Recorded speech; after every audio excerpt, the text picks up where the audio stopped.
Welcome to Hatman Strikes Back Daily Boxing News. Couple of stories to cover today. Firstly, the Alexander Usyk-Joseph Parker situation. And secondly, the Lawrence Okolie-Richard Riakporhe situation. And I'll also get to your comments and questions regarding whatever else you want to talk about in the world of boxing. So let's get straight to it then. The WBO officially orders Alexander Usyk to fight Joseph Parker. The WBO has officially ordered heavyweight champion Alexander Usyk to defend his title against its interim belt holder, Joseph Parker. The parties have 30 days to reach a deal before the bout goes to a purse bid.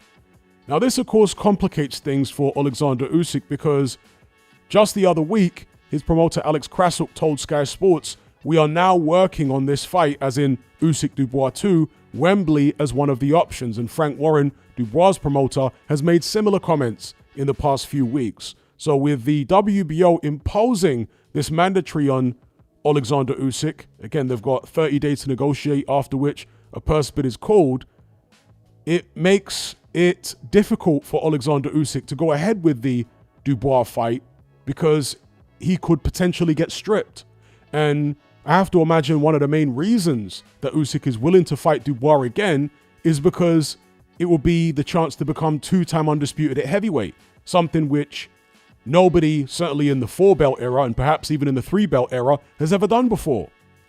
So if he gets stripped, what's the appeal for Alexander Usyk in fighting Daniel Dubois again? Now, there is one thing still, which is the fact that he will get the opportunity to silence the naysayers who are still trying to claim that the low blow in their first fight was a legitimate body punch, which it obviously wasn't, but still the naysayers are out there saying that for some bizarre reason. And so Usyk has a history of being a guy who likes to leave no stone unturned and silence all doubters. He was like that at cruiserweight, and perhaps he's going to be like that at heavyweight as well. But would that be enough to make him go ahead with the Dubois fight and get stripped? Or will he say, you know what, it's no longer worth it, let me fight Joseph Parker? That would be another name on my resume, a former heavyweight champion, a current interim heavyweight champion. He's got some good wins on his record. He'd be a good scalp on mine, so let me go ahead and fight him. Now, the public, from what I can see, boxing fans are more keen at the moment in the Joseph Parker fight because there's a narrative that Daniel Dubois actually ducked Joseph Parker with some type of fake illness. It's not a narrative that I necessarily buy into myself. It's possible, but yeah, I'm not sure about that. I tend to suspect that Daniel Dubois maybe just genuinely did get ill and didn't want to go ahead with the fight because of that. But whatever the case may be, the public seem to prefer Usyk versus Parker. One, because again, they think that Joseph Parker really deserves a title shot because he has victories over the likes of Zhilei Zhang, Deontay Wilder, and most recently Martin Okolie, but also because it wasn't him who pulled out of the Daniel Dubois fight, so they'd rather see him fight. But also, as I say, because Usyk hasn't fought Joseph Parker before, Dubois would be a rematch, which some people might like to see, the diehard Daniel Dubois fans, but a lot of other people think is pointless. They would rather see Usyk flesh out his resume a bit more before retiring, or at least attempt to against Parker. There are some people out there who believe that Joseph Parker is actually the guy to beat Alexander Usyk. They think he has the right combination of speed, natural body weight, etc., experience and style to get the job done. So what say you in the live chat?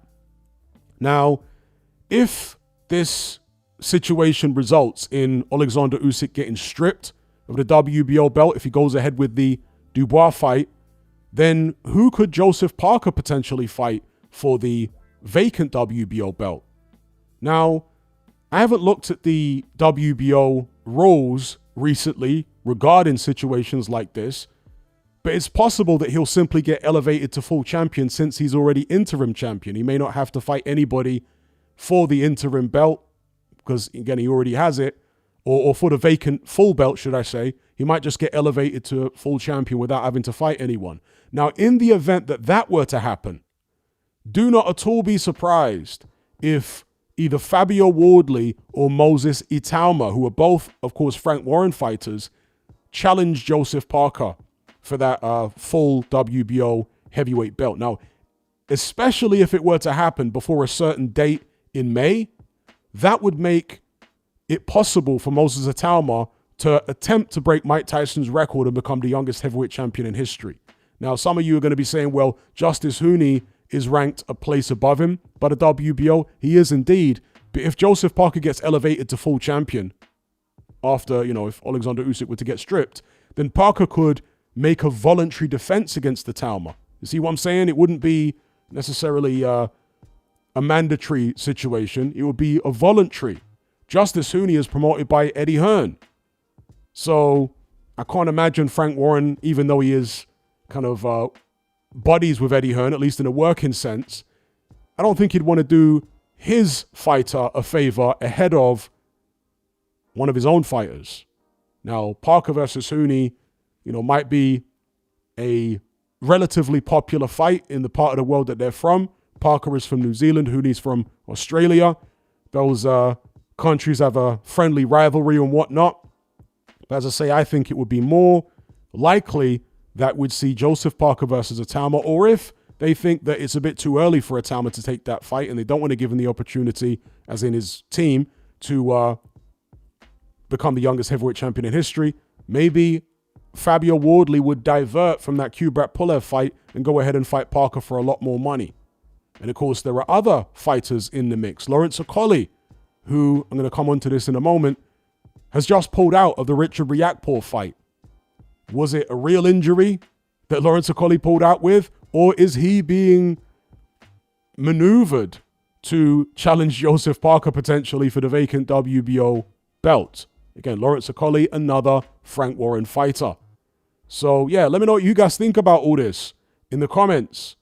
Will we see Alexander Usyk get stripped of the belt for the WBO, or will he forget about fighting Daniel Dubois a second time, at least for now, and instead take on Joseph Parker? That would certainly be the more popular move based upon what I've seen. But let's see what happens. Okay, get on to the next story here then. Lawrence Okolie injured. Fight with Riakporhe off. Itauma in line for spot on April 5 card.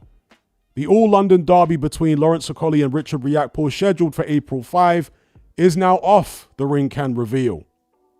The pair had been set to draw a line under years of rivalry in a heavyweight showdown at the Co-op Live Arena in Manchester, but they will have to wait a little longer to face each other after Okolie sustained an injury in training. Preparations for Riakporhe, meanwhile, appear to have been going well, and on Wednesday he uploaded a picture of him and hard hitter Martin Bakole after sparring. It is unclear at this stage whether or not the 35-year-old will still box or sit this day out and wait for a rescheduled clash with Okolie. And this is the picture here of Richard Riakporhe with Martin Bakole in the gym. This was posted by Billy Nelson on social media. As far as I'm aware, Billy Nelson is now training Richard Riakporhe. Goes on to say, there is still some work to do on the main event, with 39-year-old Joyce fit and ready to fight following the withdrawal of White. Reports have suggested that Filip Hrgović is ready to step in, with an announcement from Queensbury expected this week. Now, I saw this interview with Frank Warren yesterday, and he is strongly hinting that the Joe Joyce-Filip Hrgović fight is going to happen on this card. I'm maybe among the few people disappointed by the fact that Lawrence Okolie has pulled out of the Riakporhe fight. I was actually quite looking forward to it. Could I guarantee it would turn out to be a spectacle worth watching? Obviously not.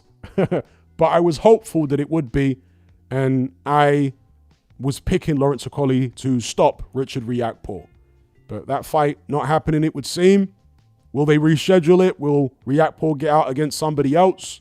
We shall see. But as far as the main event, as I say, if you guys haven't seen this, it's an interview of Frank Warren on Box Nation. Umar Ahmed asks Frank Warren about Joe Joyce and whether he's still going to be on the card. Frank Warren says yes. And he's kind of almost drawn into saying that it's a better fight. The replacement that he's got for Joe Joyce is a better fight than Dillian Whyte. He almost says it, but then kind of holds back, remembering that Dillian Whyte is one of his fighters. Not wanting to offend him, maybe. Because, of course, Filip Hrgović, last I checked, was working with Matchroom and the Sauerlands. I'm not sure whether he's a free agent now. Has he done a deal with Frank Warren? Has Frank Warren now got Filip Hrgović in his stable as well? Who knows? But yeah, if you watch this interview, Frank Warren quite strongly hints that it will be Hrgović. And that, as far as I'm concerned, definitely is a better fight than Dillian Whyte would have been. Now, Hrgović, we don't know what kind of shape he's in right now. He's been out a long time since that loss to Daniel Dubois, but he has posted some pictures and videos on his social media of him training. One of them was him running in the snow up in Big Bear. There's talk that he's apparently training with Abel Sanchez now. He was previously with Ronnie Shields for several fights. I think Abel Sanchez is a better trainer myself. So maybe he's in shape. We will see. He's certainly got a lot more time to prepare because the news of Hrgović potentially fighting Joe Joyce came out maybe a couple of weeks ago now. So Hrgović surely would have been training in the meantime just in case the fight does get finalized, right? So bare minimum, he's going to have maybe 4 weeks training, yeah, for a clash with Joe Joyce. And by the way, this, according to BoxRec, Joe Joyce against whoever, TBA, is scheduled for 10 rounds. So bear that in mind. It's not a 12-rounder, it's a 10-rounder. Who do you guys think that would benefit more, Joe Joyce or Filip Hrgović? And finally, it says here, sources have also revealed that Moses Itauma could be a late addition to the card as a replacement for the Okolie Riakporhe clash. Presumably, Itauma would just be getting out against the journeyman. Nobody particularly dangerous because they've got much bigger plans for him. It would just be something to sell a few tickets, perhaps, compensate for the fact that this clash between Okolie and Riakporhe is no longer in the show. So, yeah, I'm going to throw it over to you guys in the live chat. Let me know what you guys think about all these boxing stories. And if there's anything else you want to talk about, we can get onto that as well. First of all, I want to read out the super chats. Much appreciated as always. So there's a super chat from Matt. He says, let me tell you, Hatman, Justice Hooney is an Australian fighter. To me, automatically have no faith at the highest levels. New Zealand boxers better at heavyweight. Okay. Let me think of Australian heavyweights. There's been Alex Leapai. He wasn't very good. There's been, God, who else? Lucas Brown. I guess he won a version of a heavyweight title, but he was no great shakes, really. A powerful man, but not amazing. Way back in the days, there was a guy called Jimmy Thunder. I think Jimmy Thunder was Australian, but he was, again, a Polynesian, so he may have had Samoan or maybe Maori roots. I'm not sure. But yeah, Jimmy Thunder, I think, was based in Australia. He wasn't very good. But as you say, the New Zealanders over the years have been good in the heavyweight division with the likes of David Tua and, of course, more recently, Joseph Parker. So yeah, shout out to Matt. Another super chat from Matt. He says, also, I believe there's a fair claim that the low blow for Usyk was low as much as it wasn't just the perspective of the judge A-side that night. Either way, down the stretch, Usyk dominated. Yeah, I've done several videos where I've analyzed the freeze frame footage of the low blow, which is what the WBA did after the fight because, Daniel Dubois and Frank Warren protested and said that it was not a low blow. But when the footage was looked at and analyzed by the WBA, they concluded it was a low blow. And that's what I did with the footage. I've freeze framed it in several videos in the past and showed that the majority of the glove was below the hip line. And that is what qualifies in professional boxing as a low blow. So when the initial contact was made, you can clearly see the majority of the glove below the hip line. So, it was a low blow. But yeah. Another super chat from Matty says, if Okolie loses his next fight, I'd like to see the Jared Anderson rematch. If Jared still has that fire, a more focused Jared can fix some flaws. Yeah, that would be kind of a crossroads for Martin Okolie, right? If he loses another fight. And it seems, for some strange reason, that his next fight is still going to be Efe Ajagba. Now, Ajagba was poised to fight in a final eliminator against Martin Okolie. Because Okolie lost to Joseph Parker, that fight lost the final eliminator status. I had assumed that Ajagba would get to fight somebody else then in a final eliminator, but somehow he's been dropped out of it as well, it would seem, based upon the reports that have come out over the past, couple weeks. So a strange one. Could Martin Okolie lose to Ajagba? We'll see where his punch resistance is at in that fight, because stylistically, I think he destroys Efe Ajagba. But Ajagba can punch, and I want to say Ajagba probably hits harder than anybody Martin Okolie has fought as a professional, including Joseph Parker. So we shall see. But yeah, that will be an interesting one for Okolie to run it back with Jared Anderson. Anderson didn't look great in his last fight. He looked disinterested, as many other people have said. He needs to find that fire from somewhere. And sometimes when a fighter gets destroyed by an opponent, when they see that opponent then go on to get destroyed themselves, it can actually give them some heart. It can actually give them some encouragement that, okay, the boogeyman who, beat me from pillar to post is actually mortal. So, yeah, maybe it just wasn't my night, but I can get to that guy. I can get revenge over that guy. Has the Martin Okolie loss to Joseph Parker had that effect on Jared Anderson? Time will tell. Another super chat from Matt. He says, also, did you hear about Frank Martin versus Los Santos? What a tremendous fight. Who have you got for that matchup? No, I'm not aware of that matchup. Frank Martin versus Los Santos. I'll have to look into it, but thanks for the super chat as always. I'm not familiar with Los Santos, truth be told. But obviously I'm familiar with Frank Martin. Has he fought since the Tank Davis fight? Shout out to everyone in the live chat. Sonika Blade.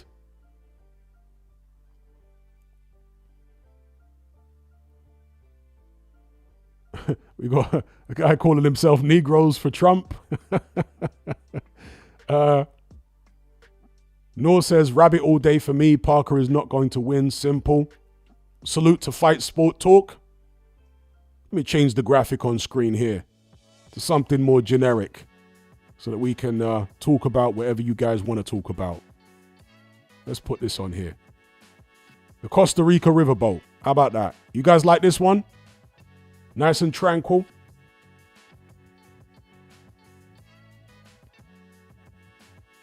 Ali says Usyk should fight Parker. Yep, that's a popular one. Another super chat from Matt. He says, De Los Santos, the guy who fought Shakur.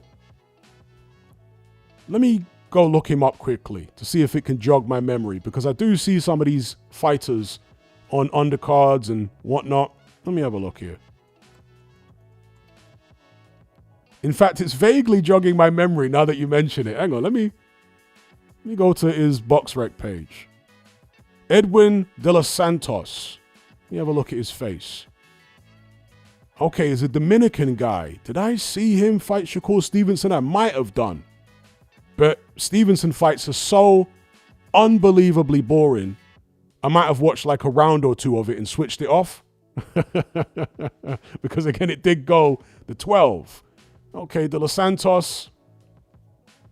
Let's have a look at his record here.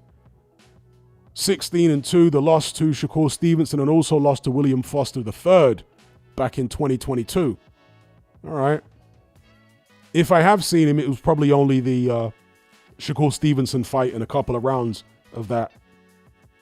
He's 16-2, 14 KOs, so he's got a bit of a puncher's record. I'll definitely have a further look at him. High Noon says, jealous of the view, Hatman, need some of that. Yeah, just don't go in the water. There's crocodiles. Ali says, was a terrible fight. See, I'm not surprised. Whenever Shakur Stevenson is involved, it usually is terrible. Pennant says, what are your thoughts about Terra Moana Jr.? Yeah, he looked quite entertaining in the fight he had for Matchroom and the couple of fights I've seen him in. Also, when he fought Jalilov in the Olympics, he's a big, strong guy, appears to have a really good chin, which he's going to need because he's quite crude. But he does have relatively good speed for a man of his size. So yeah, an interesting addition to the heavyweight division. Matt says he put on a clinic against Lee Shelby. Okay, Frank Martin, good boxer. Yeah, Frank Martin has some skills, but he did look a bit scared against Tank Davis, let's be real. He looked a bit scared. He was boxing well. He was winning rounds against Tank. But you always had this feeling that Tank was going to catch up with him. In fact, he did have Tank a little anxious at points in that fight himself, right? Because of the fact he was giving away so many rounds to him. But Frank Martin just had a look on his face like he really didn't want to be hit. He wasn't comfortable in there against Tank in the way that Roach was. You know, Roach was so comfortable in the pocket against Tank. Whereas Frank Martin was like, yeah, treaded on eggshells. Now, David says, this view reminds me of a certain fighter that once took that certain whatever man like Bronze Bomber.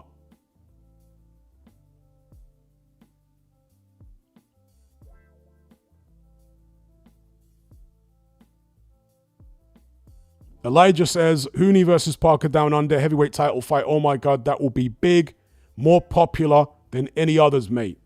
All right.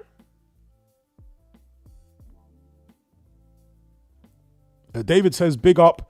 Anderson is a talented fighter, needs to find a bit of motivation within himself. Yeah, he is talented. But the problem is, the mind is such an important aspect in boxing. And if you don't have your mind right, you can have all the talent in the world, you're not going to make it. So I'm going to give you an example. Audley Harrison had a lot of talent. People might scoff at that, but it's true. Audley Harrison was a very good amateur, obviously Olympic gold medalist. He had all the technique, but mentally he did not have the confidence. He didn't have the steel in his cojones to make it in the professional game. He was absolutely terrified of being hit, Audley Harrison. You know, and that did not allow him to make the most of his ability in the professional game.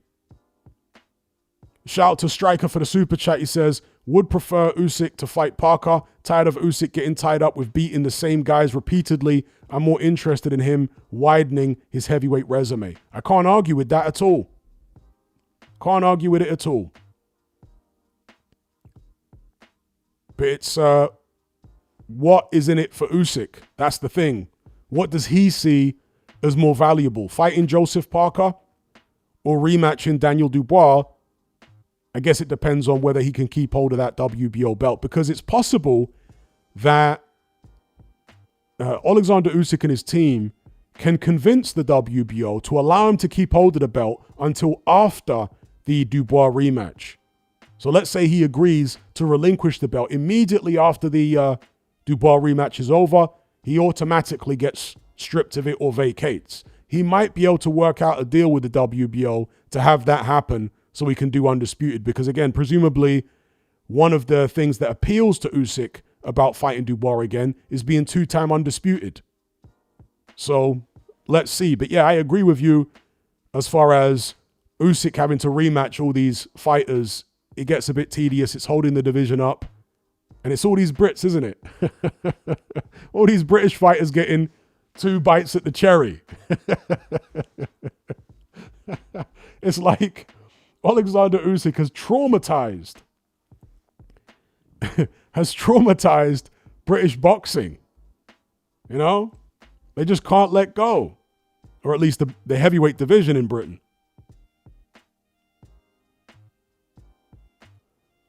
Shout out to Matt for another super chat. He says, I have no faith in Richard Torres Jr. I don't know how he got a silver medal. The way he fights, American heavyweights, not good now. USA lightweights are king. Richard Torres Jr. has a lot of energy. He's got punching power. He's got speed.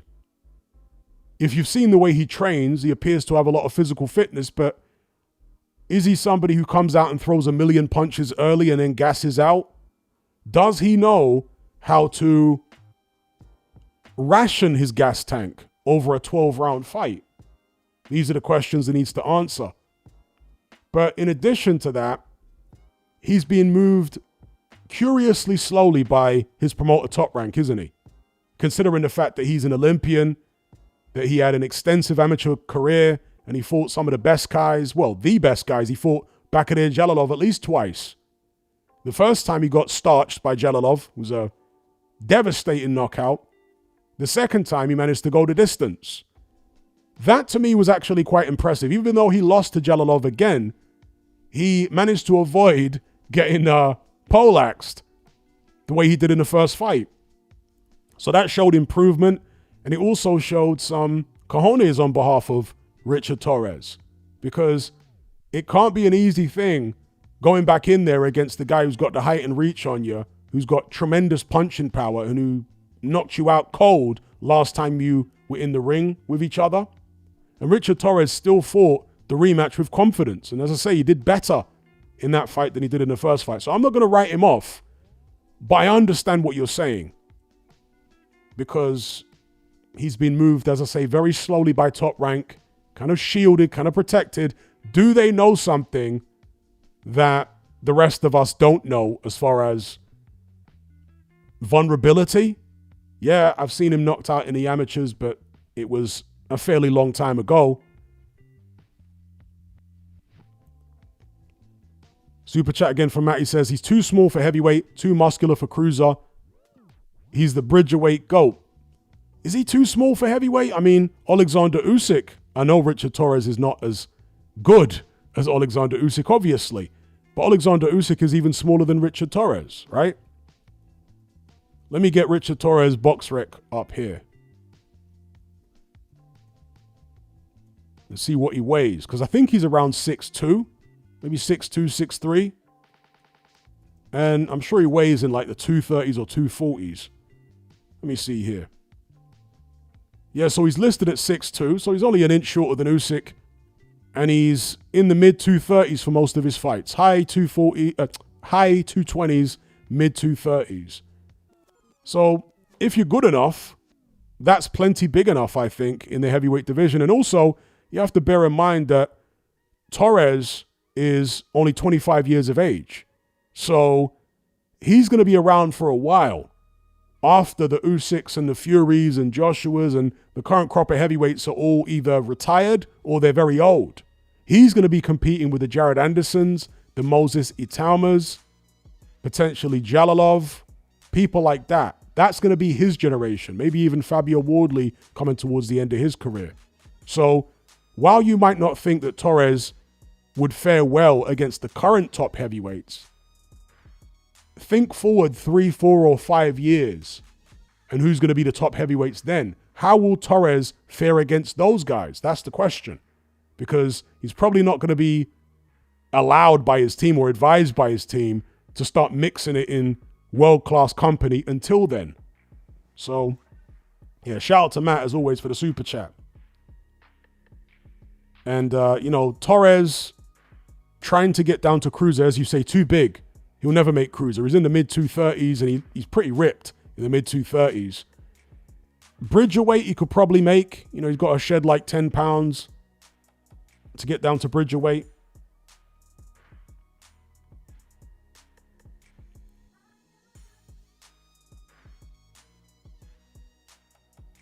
I think waffles are great, says Hatman. You mentioned before you don't like Conor Benn as a person. Can you explain why? I don't like him either. He's not bright, but he thinks he is. Well, I don't hate Conor Benn. I've got nothing seriously against him. But he just comes across as a bit of a donut, As you say, he's not very bright. The way he handled the old PED situation, he came across as this belligerent, spoilt brat who was completely privileged, And that's why a lot of people turned against him. Little silver spoon boy acting all entitled. Both he and Eddie Hearn are silver spoon boys who act entitled, right? And they both did in that situation. It was like a little silver spoon boy tag team situation of entitlement. So yeah, nothing seriously against Conor Benn. I just think he's a bit of a donut, that's all. Shout out to Matt again for the super chat. He says Atalma knocks Torres out cold. All right. Pulling no punches there. I mean, speaking of heavyweights, Atalma and Torres are about the same size. So if Torres is, in your view, too small for a heavyweight, would you say Atalma's also too small? Because he's only, I think, 6'2", Atalma, 6'2", 6'3", about the same weight as Richard Torres. Sonika Blade says, Hatman wins. I'm trying to win. David says, I really don't see Okolie doing much at heavyweight. Dunno, but I just don't see him doing much. Time will tell. He's got a very awkward and unusual style for a heavyweight. He's 250, 260 pounds last time he fought, yet he was bouncing up and down on his toes and coming in with that big right hand, which did lay waste to that miscellaneous opponent he fought last time out. Done him in a round. Sunset says Don Charles tried to pull a fast one, ducking Parker. Hasn't worked out though, has it, Don? Yeah, a lot of people seem to think that Daniel Dubois ducked Joseph Parker. I personally don't buy it, if I'm honest. I don't buy it. Like, why would you sign up to fight somebody and then at the last minute randomly pull out and then you guys are calling it a duck? I don't see why Dubois would do that. He went in there and fought Jarrell Miller. He fought Filip Hrgovic. He fought Anthony Joshua. Why would he duck Joseph Parker? I mean, I don't know for certain that he didn't, but at the end of the day, he wasn't mandated to fight Joseph Parker. He gave Joseph Parker a shot at his belt voluntarily. He picked Parker. So if he was that afraid of Parker, why would he pick him in the first place? Do you know what I mean? Jack Hammer says they ordered Caballel versus Okolie. Have they? The WBC? I'll have to check that out.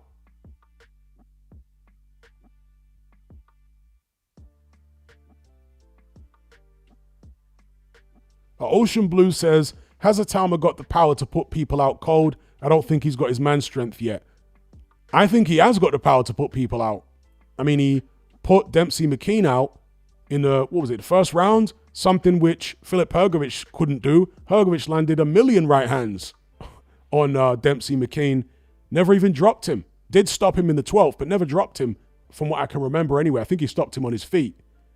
If he did drop him, as I say, it was the 12th. But Atalma blasted him out in the first. So I think Atalma does have the power. And of course, the speed of Atalma is also what helps him hurt people because his hands are tremendously quick and he's got great timing, and it's the shots you don't see which hurt you the most.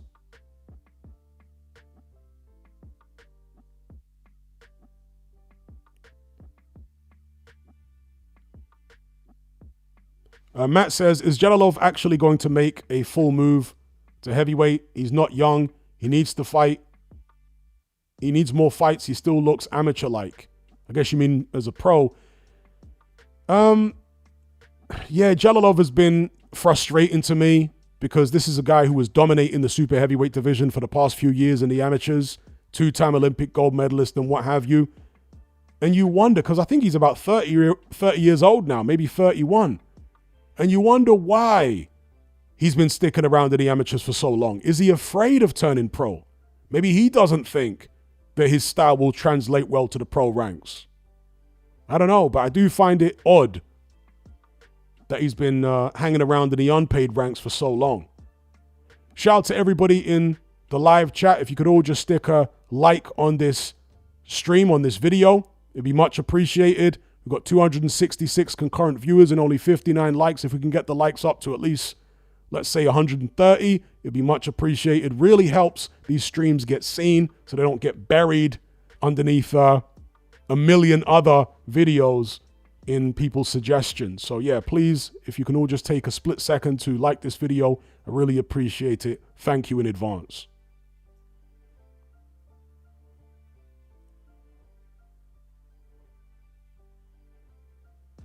Okay, so Deej channel says, are we all done with Tyson Fury? I kind of feel like everyone has moved on. Yeah. I think people have moved on from Tyson Fury, and I think that burns Tyson Fury deeply, deep down in his soul. It burns him in his soul. Sanika Blade says, I was done with him about 7 years ago. Shout out to G-Man in the chat. Okay, we got somebody here from Ukraine. His name is in Eastern script. Is it called Cyrillic script? I forget the name of their script. Forgive me. He says, I'm from, so obviously I can't read it because it's in their script. I can't pronounce it. He says, I'm from Ukraine, Usyk's fan, but I want him to defend those titles and not proceed that fake 3 times undefeated. I guess you mean 3 times undisputed. Well, Usyk has been a throwback. You know, he's never been a guy to duck anybody. He's never been a guy to con the fans, so on and so forth. But I guess you could say, you know, 3 times undisputed might be a bit fake because he's rematching somebody who is already beat. But he doesn't have an opportunity to fight anybody else for 3 times undisputed. I'm sure if, you know, Joseph Parker had a belt, he'd be willing to fight Joseph Parker because originally, of course, he was waiting for Dubois and Parker to fight each other, and he was going to fight the winner, who, regardless of who it was. So Usyk is an old school throwback fighter, a man of honor in that sense.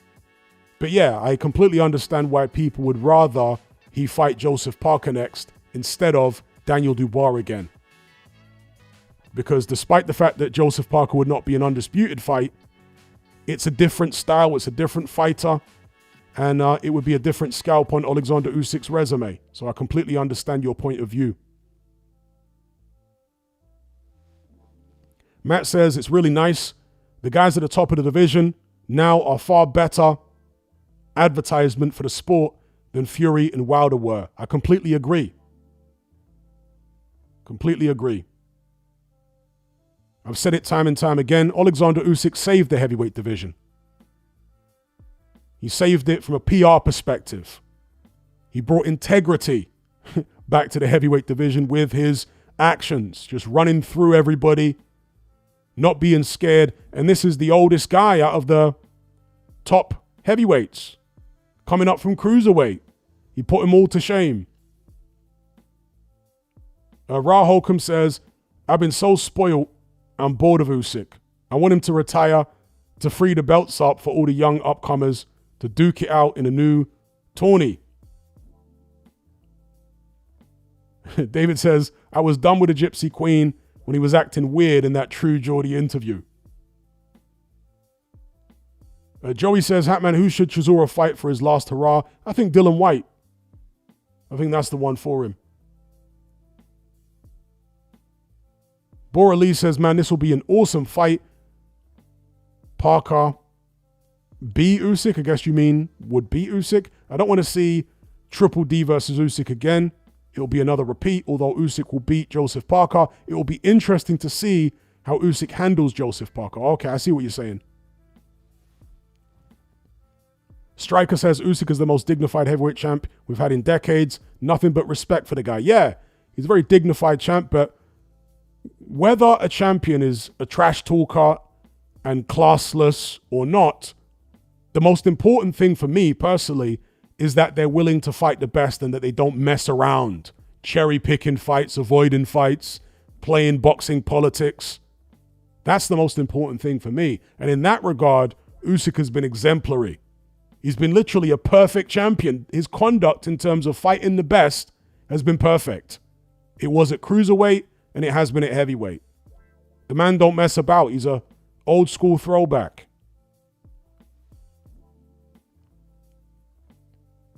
Ayed says, Hatman, are most of the people who watch this channel from the UK? Yes, they are. I do look at my analytics and the majority of my audience are from the UK and English-speaking countries, as you would expect. The second largest country, that my audience are from is the United States. Again, that's no surprise either. But the Anglosphere in general is where the majority of my audience is from. So that would obviously include New Zealand, Australia, and so on. Canada. I think Waffles are great says, who is Tyson Fury again? Oh, wait, Luke Partridge. That's right. Man, that makes me laugh so much. The Fury fans get so triggered with that name. They do as well. They get real triggered with Luke Partridge. And you know, the irony is, and irony is obviously lost on these people, is they always come and say, his name is not Luke Partridge. Stop spreading fake news. He's not called Partridge. But they've got no problem claiming that Anthony Joshua's name, his real name, quote unquote, is Femi. But when have you ever heard Anthony Joshua be introduced for any of his fights as Femi? Yes, Femi's his middle name, just like Tyson Fury's middle name is Luke. But the Fury fans for many years were calling AJ Femi. They weren't calling him Anthony. Yet when the shoe's on the other foot and, you know, people are bantering about Fury's name, calling him Luke, oh, he's not called Luke, he's called Tyson. And in the Partridge name, I mean, that just set it off. That's the one that really upset them. Luke Partridge. And you know what? If Fury's real quote-unquote surname actually is Partridge, I think he did a good thing, or whoever it was in his family did a good thing by changing it to Fury. Because I do think that there's power in names on a psychological, subconscious level, both for the person whose name it is and for the public. And so Tyson Fury is a much better name than Luke Partridge, isn't it? I don't think he would have had the success he's had if he was called, if he'd stuck with the original name, Luke Partridge. Shout out to Matt for another super chat. He says, what are your 5 fights you want to see happen in 2025, 2026? I want to see Mason versus Kumel, Fury Joshua, Eubank Ben, Tank Roach 2, Ryan Teo, and Haney 2. Well, I would like to see Shakur Stevenson versus Tank Davis right off the bat. Stevenson Davis is the fight I want to see. Then I would like to see Moses Itauma, and this is almost certainly not going to happen, but I'd like to see him challenge somebody for the heavyweight title before a particular date in May to try and break Mike Tyson's record and become the youngest heavyweight champion in history, whoever that may be. I'd also like to see if Martin Okolie can get back on, back on the horse, back to winning ways. I'd like to see him fight Daniel Dubois. Dubois would be a big favorite now after what happened to Martin Okolie against Parker. Even though he was out of shape and tired and all that stuff, people can't unsee what they saw. So that's another fight I'd like to see. In the light heavyweight division, I'd really like to see David Benavidez fight Dimitri Bivol. I'd like to see that this year. At cruiserweight, Gilberto Ramirez versus Jair Pataya. At super middleweight, well, there's Crawford Canelo, which I'm not a massive fan of that fight, but it's still intriguing because Crawford is a great fighter. Canelo's probably not quite what he was. Then again, maybe Crawford's not quite what he was a few years ago either. It's still an intriguing one. Middleweight, is there anything I would really want to see there? Maybe Janabek versus Adames in a unification. 154, Virgil Ortiz versus Murtazaliev. God, I always struggle with his surname. Murtazaliev, however you pronounce it. Him against Ortiz is something I'd like to see. At 147, we've got Boots. Few people knocking about. 147 isn't that strong these days. 140 pounds, loads of fights I'd like to see there. Definitely like to see Ryan Garcia versus Teofimo Lopez. Devin Haney versus Ryan Garcia too, for sure. That's another good one. So many fights I'd like to see in 2025, 2026. Shout out to Matt for the super chat. Big up Lawrence King for the super chat. He says, happy for Joseph Parker. Has gone through some tough opponents to get back to fight for a belt. Joseph Parker has been a fantastic comeback story in boxing, because I know I'm not alone in thinking that we'd seen the last of him at world level when he got stopped by Joe Joyce. And then he went on to have an unimpressive victory over, what's the guy's name? The British cruiserweight who got stopped by Jair Pataya. I forget his name now, Can somebody remind me in the chat of the guy's name, the British cruiserweight who lost to Ropataya? Jack Massey. Yeah, Jack Massey. He had an unimpressive victory over Jack Massey, right? After getting stopped by Joe Joyce. The way he's been able to reinvent himself and come back really is impressive. Very impressive. So, yeah. Kudos to Joseph Parker for sure. He definitely deserves his title shot. And the WBO have now ordered it. So let's see what happens. Let's see whether Usyk can play for time and maybe agree to give up the belt after the Dubois rematch. Or perhaps he abandons the Dubois rematch and fights Parker instead. Or maybe he agrees to get stripped and go ahead with the Dubois rematch regardless. Shout out to Lawrence again for another super chat. He says, I can't see Moses getting put in for a title shot too early. Could be different if the belts were all scattered and there was a Charles Martin. Well, you're probably right. But Moses Atalma a few months ago, maybe 6-7 months ago, was saying that he really fancies the Joseph Parker fight. He really fancies it for whatever reason. I think they did spar when they were both in the Fury camp. And presumably it's based upon how well he did against Parker in those spars. And so let's say Usyk gets stripped in the next couple weeks and gets elevated, Parker gets elevated to full champion with a WBO. Maybe Atalma would want to go for it, you know? Maybe they could arrange it for Parker to give Atalma a voluntary, to defend, to make a voluntary defense against Moses Atalma. They're both Frank Warren fighters. So I hope it happens, to be honest, because I like to see records broken.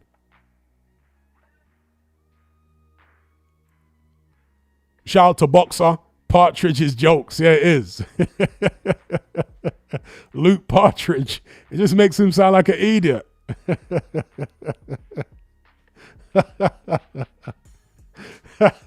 And you know what, yeah? Whenever I am, putting in the tags and the description for my YouTube videos, when you start typing a tag, when you put hashtag and then you start typing the word after the hashtag, YouTube will give you a bunch of suggestions for tags, yeah? Whenever I put Luke Partridge in, and when it gives you the suggestions, it tells you how many other channels have, put that particular tag on their video or a title with that, or put that in their video title. And when you type in Luke Partridge, it shows hundreds of channels that have used that name. So it's gone viral almost. The Luke Partridge name. We just need Carl Froch to start calling him Luke Partridge. And then it's over.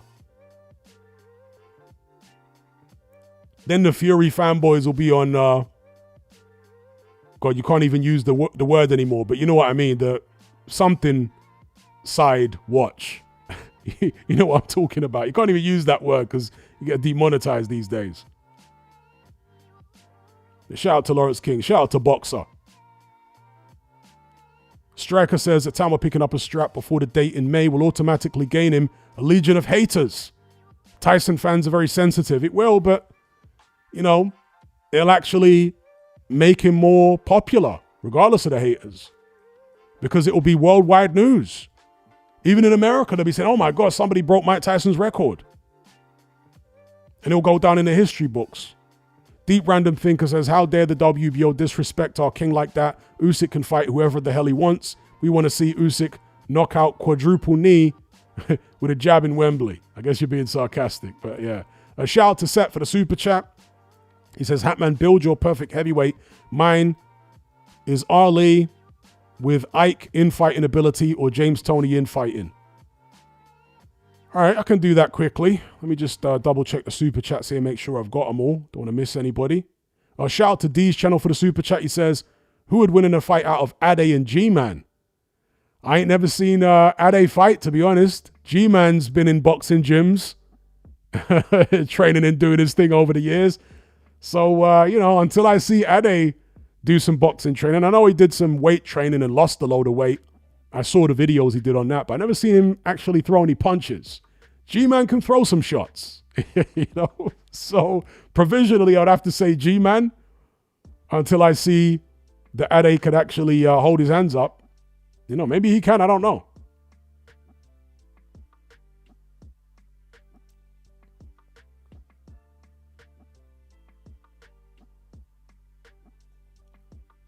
But yeah, my perfect heavyweight.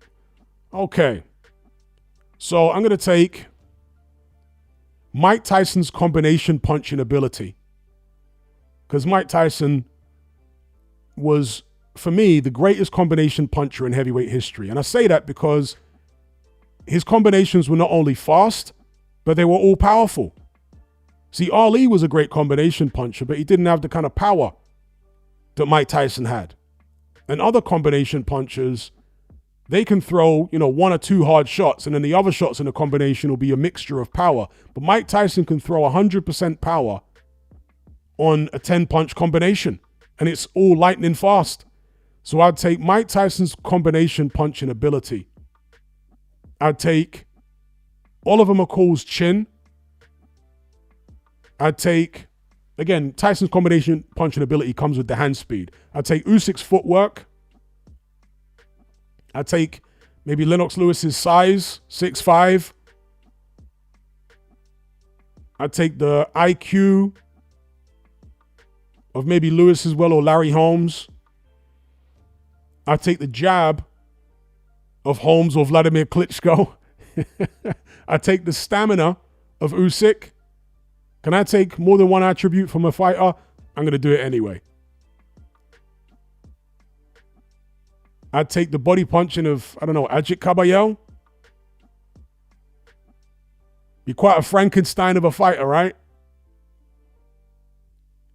Shout out to Matt again. He says, what are your thoughts on Inoue? Do you consider him the best Japanese fighter ever? And on the road to the top 10, greatest of all time status, beating Nakatani. You know, Inoue is a very good fighter, but let's be real. His competition isn't exactly great down there at those lighter weights, is he?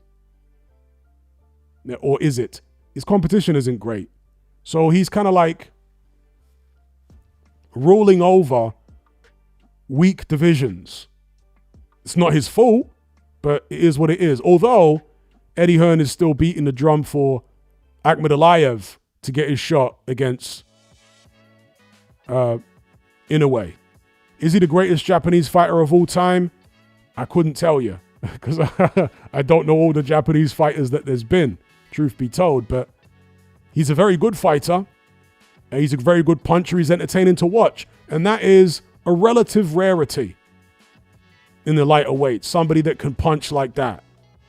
Obviously, back in the days, there were people like Finito Lopez, right? Ricardo Lopez, minimum weight champion. He was a tremendous puncher as well. And there has been some tremendous punchers down there in the really small weights. But Inoue is definitely a standout in that regard. You're not going to watch him, you know, move around the ring for 12, throwing pillow fists. No, he's cracking skulls. So I definitely rate Inoue, but he is one of these fighters that's a victim of a lack of competition.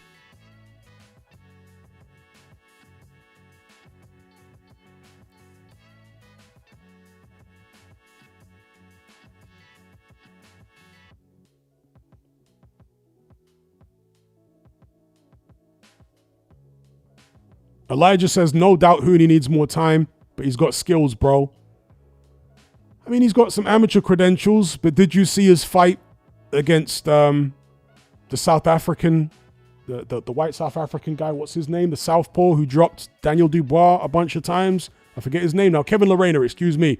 Did you see Justice Huni against Kevin Lorena? He struggled in that fight. He struggled quite badly in that fight, I thought. So there's some skills there, but I haven't yet seen anything from Huni that jumps out at me, you know? Dee's channel says, what do you think is the most slept-on continent for boxing today? The most slept-on continent.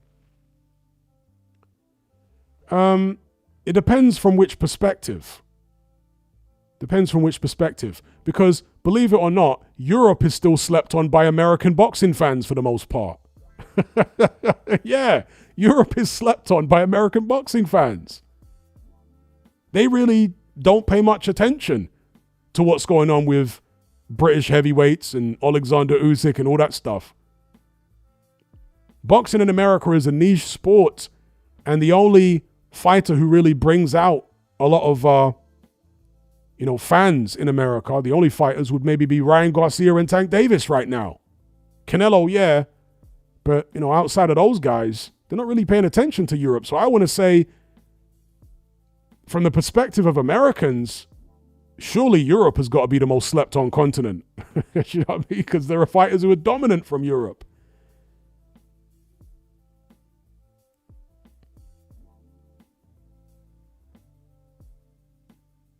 KS says Australia is slept on.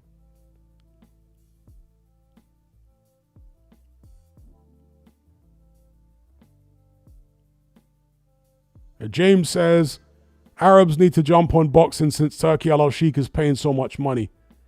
I guess you mean Arabs actually partaking in boxing? Yeah, they're going to need to build gyms and do this, that, and the other. And you really, boxing is historically a sport for the poor. People have used boxing to climb up out of poverty because it's so dangerous, because it's so tough. It's primarily only poor people that want to do it. People that come from affluent backgrounds don't tend to want to do it. And so in the Arab countries where they actually have gyms, the standard of living is so high for, let's say, Emiratis or Qataris or, Bahrainis, at least the Sunni ones. The standard of living for them is so high, so decadent. They've got such large disposable income. None of them are going to want to box. I lived out there and I saw the obesity because those people live such a soft, easy life. So I don't know how much talent is going to come out of the rich Arab countries. Probably not much or any. There may be some come out of Saudi Arabia because they're not all affluent in Saudi Arabia. But then again, it's possible that talent could come out of the Shia community in Saudi Arabia, but they're kind of, they don't really get any favors from the government. Let's just put it that way. So, yeah, if Arab talent does emerge, it will probably be, as it has historically, been Arabs who are born and raised in the West, like Prince Nassim, even the Yafai brothers, right? But in terms of an indigenous Arab coming out of the UAE or something as a boxer, that's not going to happen. They're too rich.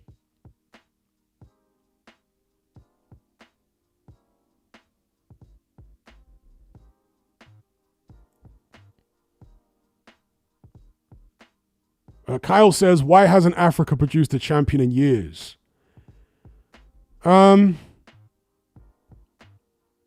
Just lack of facilities, There's very few, there's very little investment in boxing in Africa. There isn't that much of an amateur system in most African countries. There's a few African countries where professional boxing is a regular thing, but again, they're bringing people into professional boxing who've had very little amateur experience. They're literally, tough guys off the street. Tanzania is one of them. If you ever go to BoxRec and look up the boxing schedule, you'll always see Tanzania having shows pretty much every week, and the shows are stacked with like 20 fights.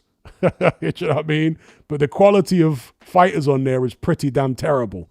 They're dragging people out of, local slums and whatnot and sticking them in there.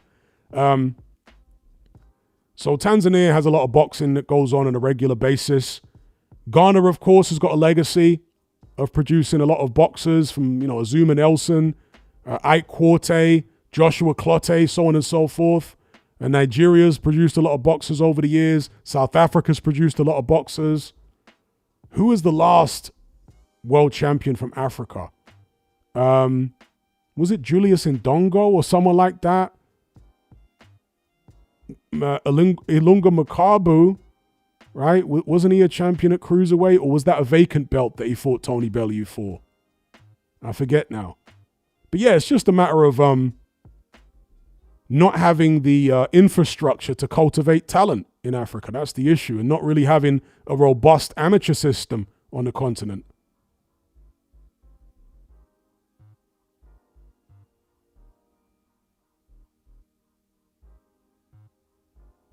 Afro Jam says many successful Africans are repping other countries. Yeah, like they do it with running, you know. A lot of top African runners get poached. You know, talking about the Arabs again. A lot of the Arab countries poach these African runners.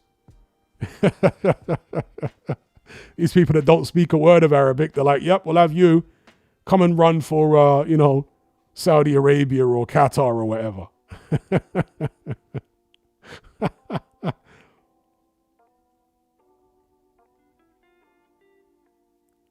Shout out to Mr. Luca in the chat.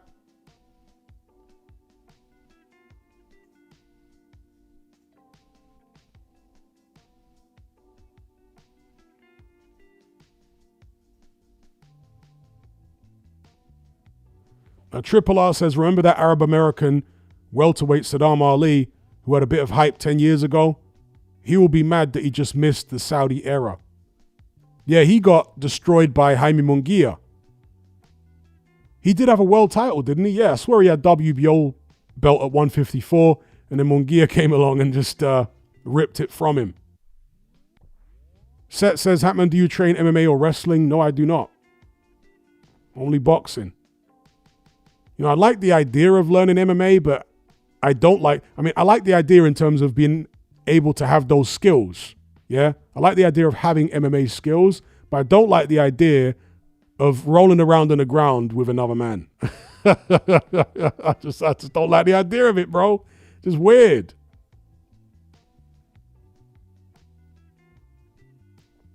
Shout out to Black Dynamite in the chat.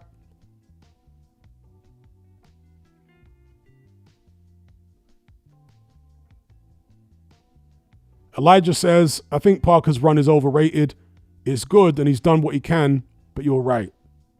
Shout out to Matt for the super chat. He says, Saudi's entry was well-timed amid Western decline.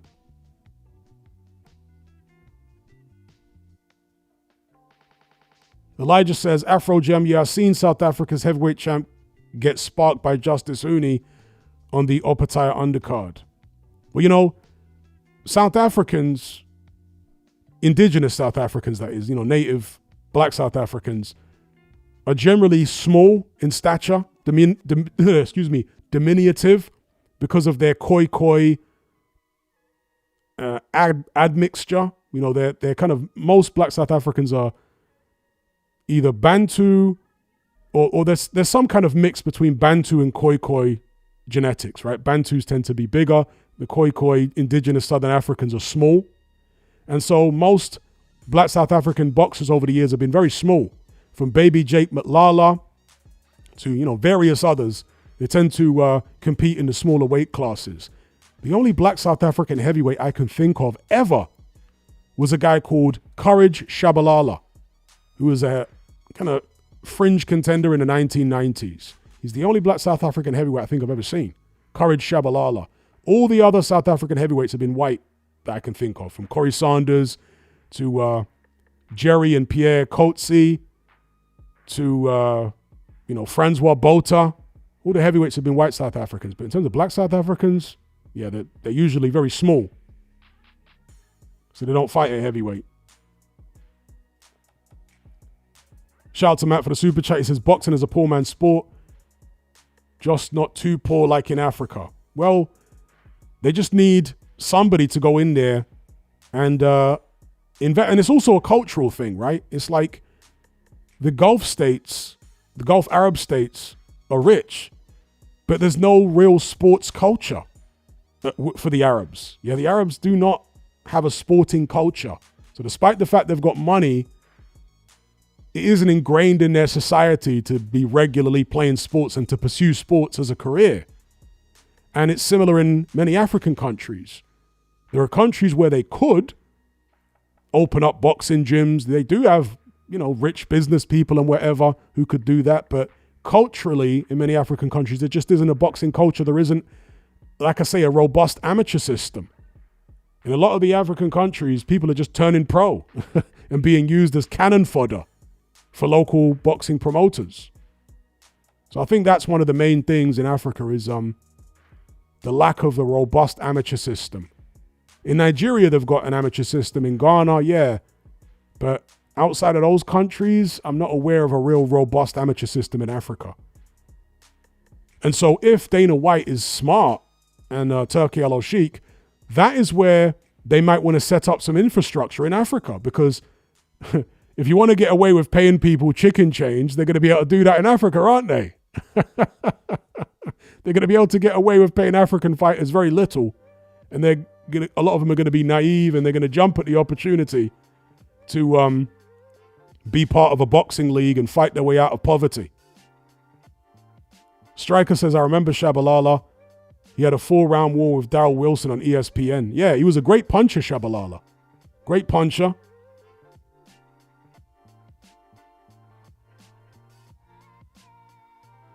Askip says, what do you think of Keith Thurman's return? Not much. Elijah says, isn't Cameroon at war? Now you're thinking of Congo. But Congo is a very big country. The war is only in one part of Congo. It's not like the whole country. And there's been conflicts going on in Congo for decades and decades and decades.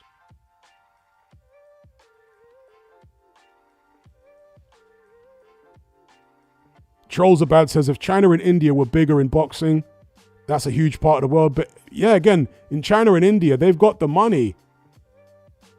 They've got rich people in those countries. Yes, there's a lot of poverty in India, but there's also very, very rich people there. Business people and what have you. So they've got the money if they wanted to, if they were that way inclined to invest in boxing and try and bring some talent through. But it's just not really part of their culture. You know, there isn't a bunch of people thinking that they want to, create a conveyor belt of boxing talent out of those parts of the world. So, yeah, as I say, it's a cultural thing. It's not all just down to money. It's down to the pastimes, and obviously in that part of the world, in India, for example, cricket is the main sport that people like to focus on.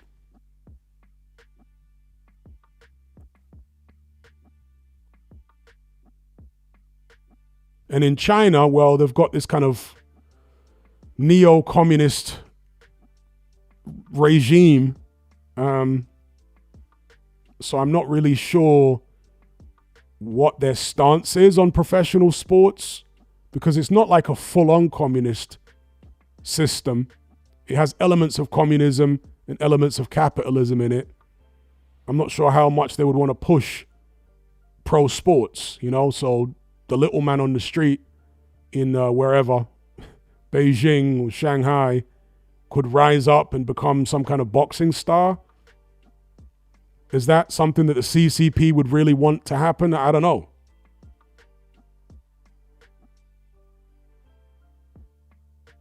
China's certainly got the money, but I don't know whether that's something that the government there would want to encourage.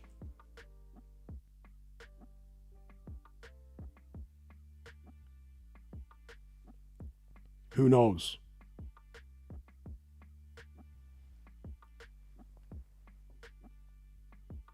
Ayed says, China take Olympics seriously. Well, yeah, most communist countries take the Olympics very seriously because that's the unpaid.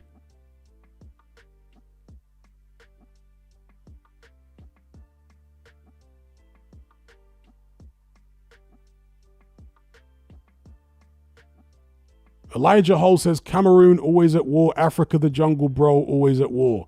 Yeah, that's not true. That's not true at all. There are certain African countries where, yeah, there's a lot of problems, but there are others where it's very peaceful and there hasn't been war for many, many decades. Tanzania, for example, is a very peaceful country, stable,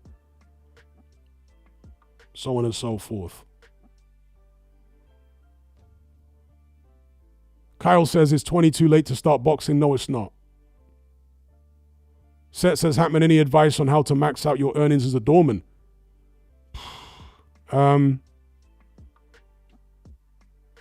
Max out your earnings as a doorman. Just look for the places that pay the most. I mean, it's a bit more difficult now because I don't think cash in hand is as big a deal as it was before. Because when I was working, cash in hand was ubiquitous. When you're working cash in hand, you know, what the tax man doesn't know. You see what I'm saying?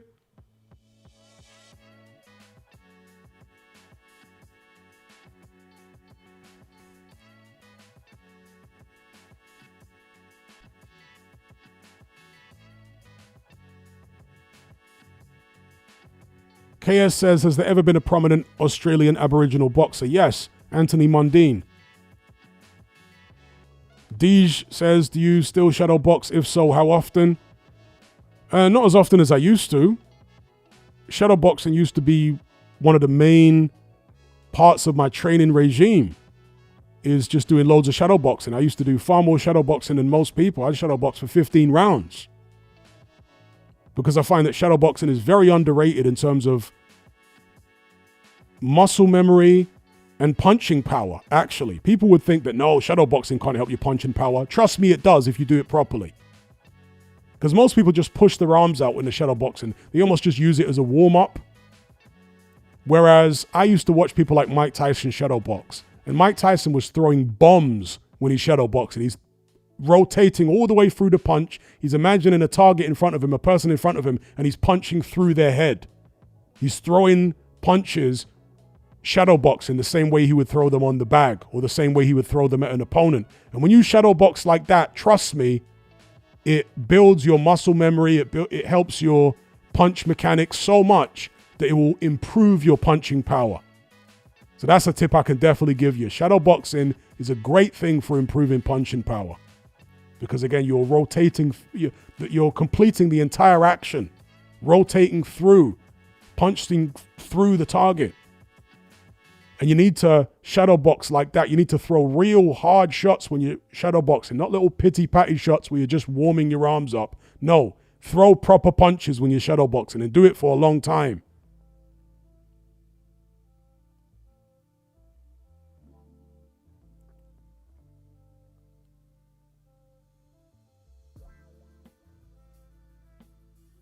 First Round Boxing says, hearing rumors Joyce could fight Jermaine Franklin, please no.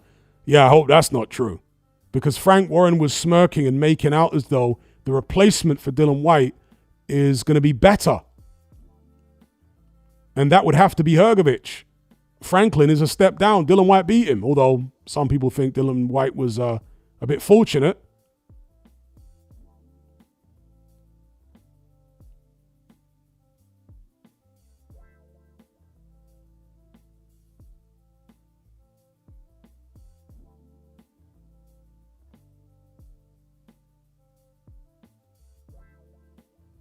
And, going back to the culture, right?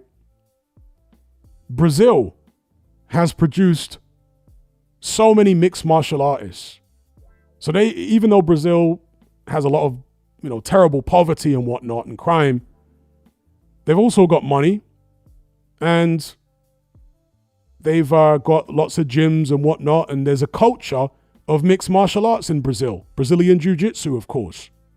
But there isn't a culture for boxing in Brazil. That's why Brazil has produced hardly any top boxers over the years. There's been a few. There was that super featherweight Acelino Freitas. He was a good puncher back in the days. So there's been the odd Brazilian once in a blue moon who's come along. But for a country the size that Brazil is, it's produced very, very little boxing talent. Because it's just not really part of their culture. They're far more geared towards MMA. And they've produced countless top MMA fighters from the, Gracie family and, onwards. Shout out to KO for the super chat. He says, how Eubank Sr. is treating his son is foul. Biggest moment of his life. You're not by his side. I cringe when Ben mocks Jr. about it. Senior doesn't feel shame? ?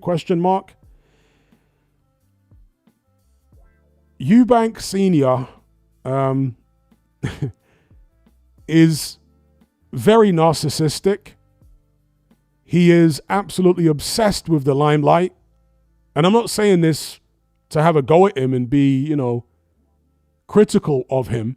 I'm just being literal and descriptive. That's what he is. He's very narcissistic. He absolutely loves the limelight. He loves the attention. He loves the spotlight on him. And that's what he wants if he's going to be part of his son's career. He wants to be the main attraction. And if he can't be the main attraction, then, he and his son are going to be at each other's necks. That's just what it is. Eubank Jr. has been dealing with his dad his whole life, so he knows what he's like.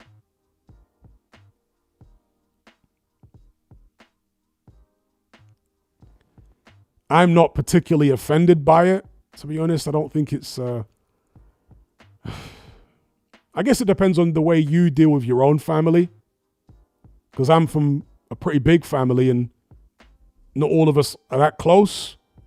I don't speak to my parents that often. I've got no beef with my parents, but I'm not somebody that is constantly talking to my parents and, talking about their day-to-day lives and they asking about mine. I speak to them once in a blue moon. So I conduct most of my life without my parents. Maybe Eubank Sr. and Jr. are like that. Maybe they're just not that tight. I don't know. So, for example, there's a brother of mine who recently, shacked up with some girl a few years ago and they had a child in a different country to where my parents live. And that brother is like really upset that my dad hasn't gone to visit him to see the new grandchild. He's like really upset about it.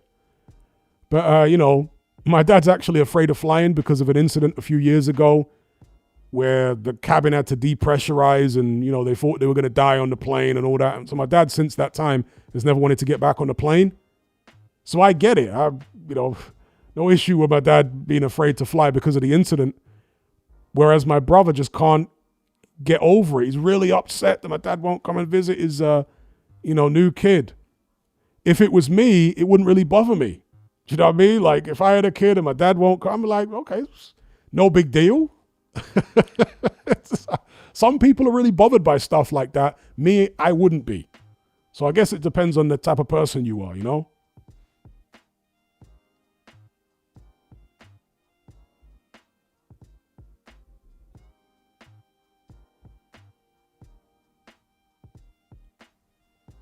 Is boxing or nada says Hatman smoking a big blunt right now. I don't smoke, bro. Or are you saying that you're smoking? I don't smoke. Don't smoke, don't drink. Mr. Lucas says it's a bad father-son dynamic, though.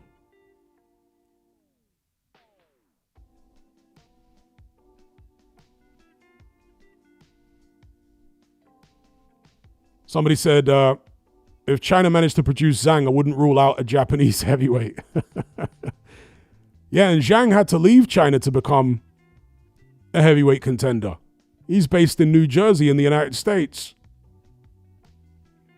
Deej says Senior is hurt and he has had mental issues. He may have had mental issues because of Sebastian passing away and whatnot, his other son. But to begin with, he was already an eccentric person and very narcissistic. So his behavior has always been odd because of that. Joey says, Hatman Eubank Sr. is still adamant that the fight won't happen. Yeah, I've seen. Let's see if he turns out to be correct.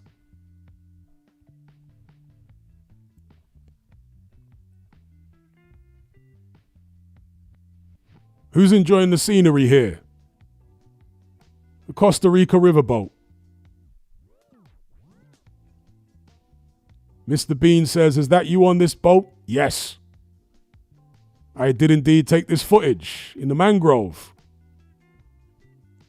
Full of crocodiles and fish and birds and all sorts. Somebody asking me a real random question here. Josh says, have you ever cut, mixed, and scratched on turntables using vinyl? I've just got into turntablism and I love it. Well, my older brother, was a DJ growing up. So I messed around on his turntables back in the days. Like his first pair, which were some rubbish belt drives. Later on, he got the Technics 1210s, which are direct drive. But yeah, I used to mess about on his turntables a little bit, but I never got the knack for doing all that stuff. So I stuck to MCing, rapping, you know.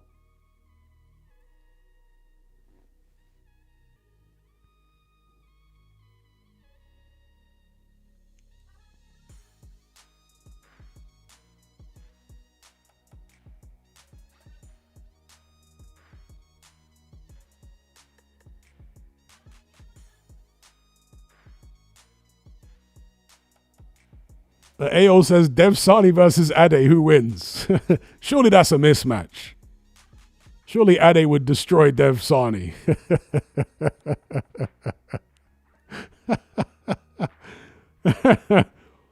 Star Fox says, happening on the ones and twos.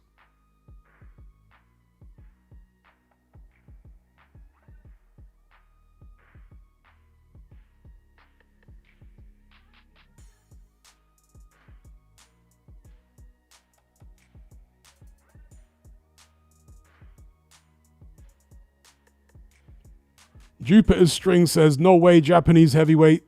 They are small people. Korea's got some big people though, right? Look at the Korean basketball players there's been over the years. Korea's got some big people. Might see a Korean heavyweight at some stage.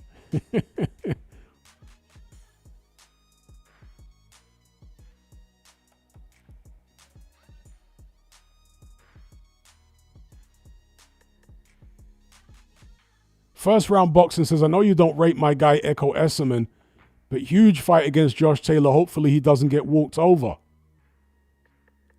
Well, Echo Esserman's been in some fantastic scraps in the past couple years. Fantastic scraps. Who was that guy he had a scrap with where they were trading knockdowns and all that? That was an incredible fight. That was a hell of a fight.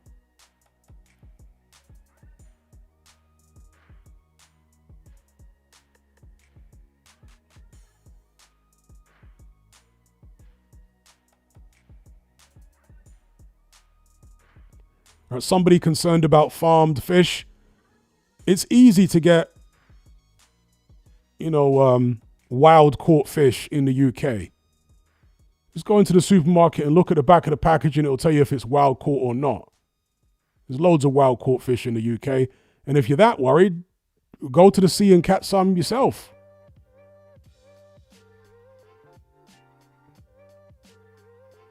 In the summertime in Britain, it's easy to catch mackerel. Don't even need bait. Just take mackerel feathers. Catch loads of mackerel, freeze them, you know?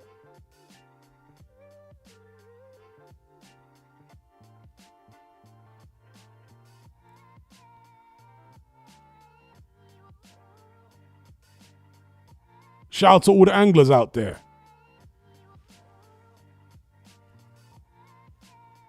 I've always been partial to a bit of fishing. Since my days as a kid. Growing up on the island, using a hand line, just a bit of fishing line and a weight and a hook, and then progressed to fishing rods and whatnot.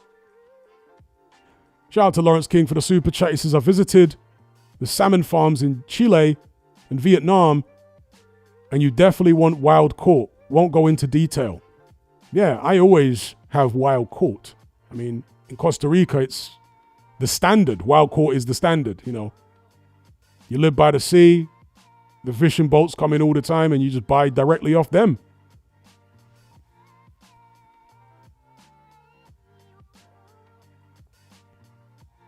And that's why I very rarely eat freshwater fish, because generally freshwater fish is far more commonly farmed than saltwater fish. Some saltwater fish is farmed as well, but generally it's freshwater fish that is far more commonly farmed.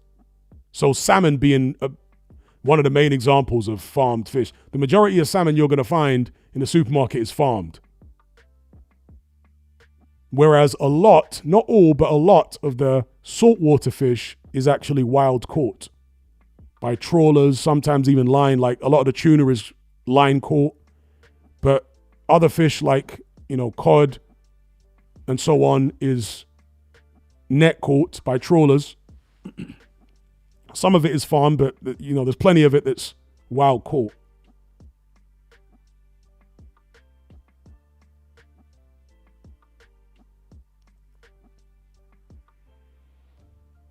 James Madden says, cod, haddock, tuna, no, full of bad stuff, trust me. Well, I beg to differ. If you're getting wild cod, haddock, tuna, it's absolutely fine.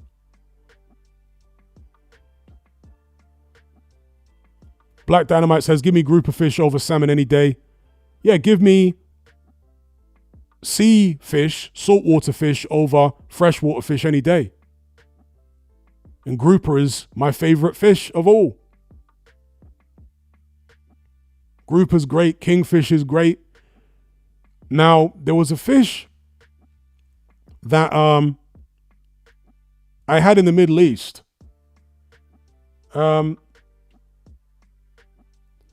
James is saying, get on the Atlantic mackerel, EPA, DHA full, get off tuna. I'm going to ignore that. If that's your thing, that's your thing. But I've been eating tuna, haddock, wild caught and stuff like that for decades, and I'm cool on it. If you don't think it's safe, that's you, but I think it's fine. But anyway, there was a fish that I had in the Middle East. It's a small fish. I think it's a type of rabbit fish. And in the Gulf states, or at least some of them, they refer to it as safi. Safi, yeah. Small fish, can't be much bigger than a credit card. And that is very, very nice tasting fish. That is close to grouper. That is close. In Costa Rica, one of the most popular fish is mahi-mahi, which is sometimes called dolphin fish. Mahi-mahi is nice as well. Snapper's okay. Snapper's cool. It's a staple in the Caribbean, snapper. It's a bit bony though, very brittle bones and small bones, more difficult to eat. The great thing about grouper, especially if you get a big grouper, is that the bones are like flipping chicken bones. So you're not going to choke on anything when you're eating grouper, especially if it's a large fish. So yeah. Grouper's great. Snapper, it's cool, but it's not on the level of grouper, nor is it on the level of safi, which is a fish in the Arabian Gulf, in those Gulf states that they eat. Small fish, it's very tasty.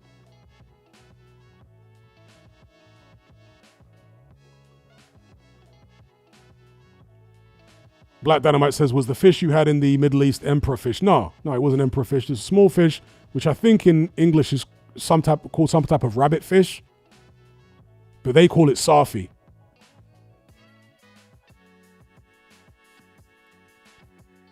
And they eat grouper as well out in the Middle East. There's loads of grouper out there. Shout out to Lawrence for the super chat. He says, Hatman, how much longer do you think PBC can continue on for, with ESPN dropping Bob Arum and PBC leaving and HBO? I guess you meant to say Showtime leaving and HBO. Do you feel US boxing will recover? I think PBC can go on as long as Tank Davis and David Benavidez are still fighting. Because once they either retire or go to a different promotional outfit, it might be over for PBC. Because how are they going to attract new talent? This is the question. They seem to have barely any dates with Amazon. So it's going to be tough for them. Afro Jam says, what do you think about flying fish? In the UK, it's very difficult to get. Yeah, it's pretty nice. Not amazing, but pretty nice. As I say, in Barbados, when you have fish cutters, they often make it with flying fish. Fish cutter is a fish sandwich. Isaac says Safi in Moroccan Arabic means okay. Yeah, I've got no idea what it means in Gulf Arabic. There are a lot of colloquialisms and a lot of differences between, Moroccan Arabic is vastly different to the Arabic they speak in the Arabian Gulf. Like very, very different. I don't think that, for example, most Saudis would even understand Moroccans and Libyans when they talk. I think Moroccans and Libyans can understand Saudis because they study like classical Arabic. But I don't think most Saudis would actually understand what Moroccans are saying.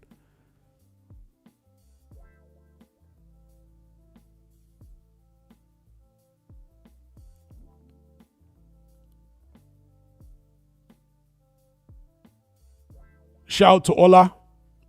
Big up, he says. Big up, Hatman, always interested in cerebral.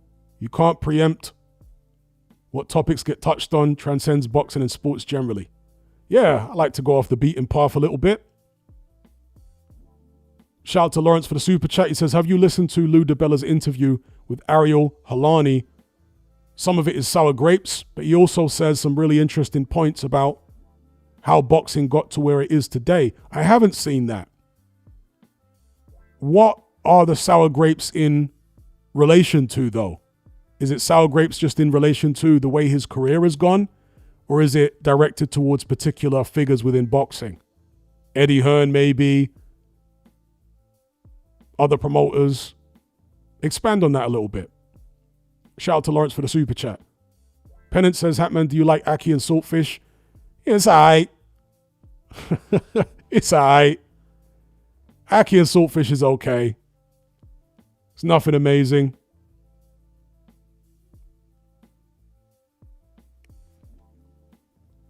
Look at me offending all the yard man in the chat. Ackee and saltfish is aight, you know. What can you say?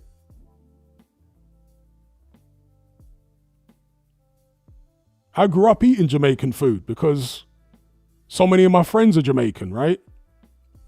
Growing up in Brixton, surrounded by Jamaicans in the 80s and 90s. People assume, even though I'm not Jamaican, they assumed I was Jamaican, right? Even though I'm from a different part of the Caribbean. So I grew up eating Jamaican food at people's houses and takeaways and restaurants. So I know all about it. I've eaten every Jamaican food there is just about.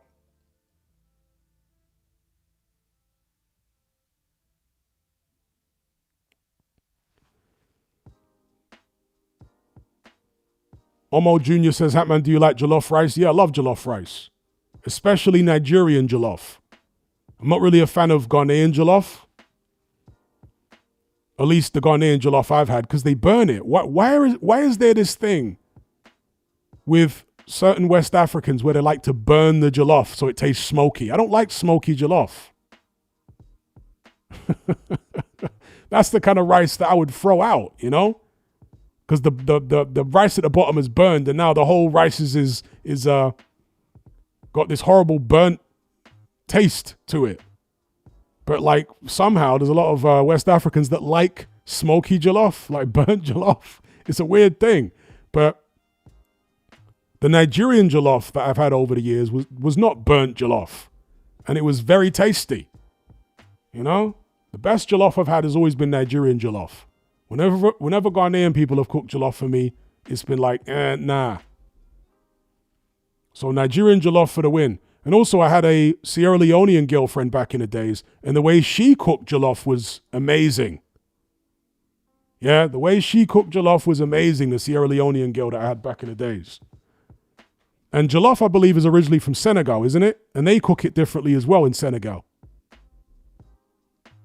Okay, Lawrence King with another super chat says, yeah, sour grapes towards Eddie Hearn and how things have gone for his boxing career and why he feels he got pushed out. I'm definitely going to check that one out after the stream. Lou DiBella talking to Ariel Helwani.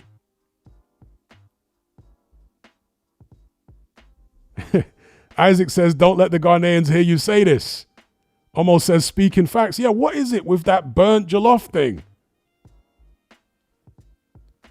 That's the kind of jollof you throw out when you've spoiled it. Somehow it's turned into like a delicacy or something. Smoky jollof. It's horrible.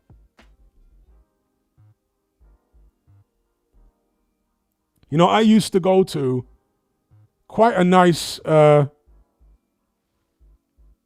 Ghanaian restaurant on Streatham Common called Safari. I don't know if it's the same as it used to be back in the days, but I used to go Safari on Streatham Common back in the days. And I liked most of their food other than their jollof. Their jollof was always like smoky, burned, and I would just leave it. One of the things I used to like to get from there, from Safari on Streatham Common, was chofi. You know chofi? Chofi is turkey tail. Their turkey tail in there was levels.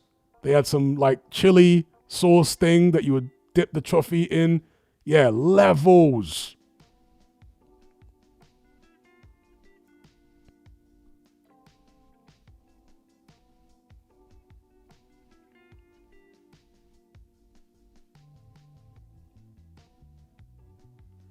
Ruz B says, yeah, in Senegal it's called chebuyen. It's the father dish. They make it with fish. I love jollof too, but I found the difference between the Ghana and Nigeria one was the ingredients. Both can burn. Okay.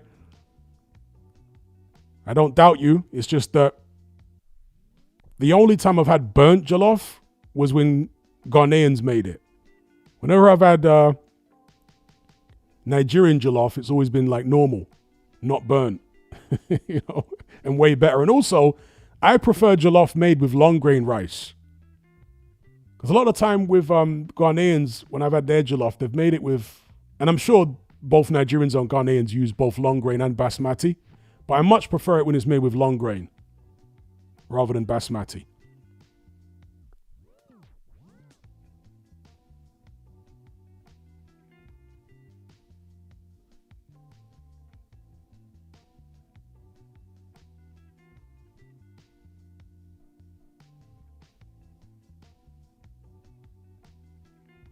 Shout out to Larry.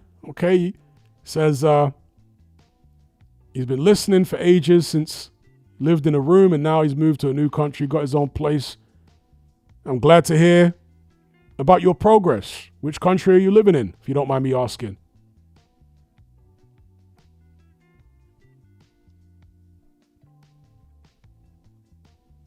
Linkage says you should start a restaurant channel.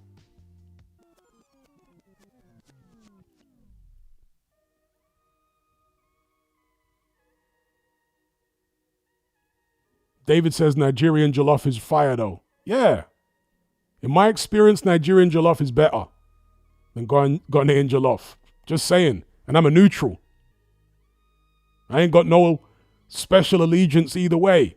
As a neutral, I'm just telling you that Nigerian jollof is the one.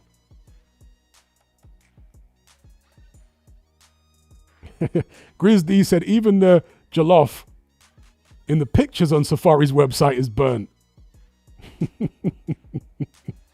Jupiter String says long grain rice is superior. I agree, at least for jollof. For some dishes, I prefer basmati, but you know, like, so for example, having Indian food, it's got to be basmati.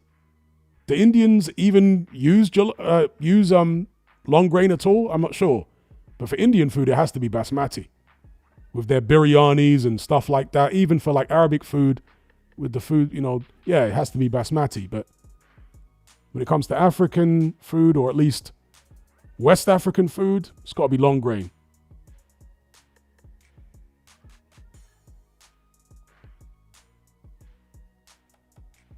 Shout out to Joshua in Yorkshire. Big up, big up.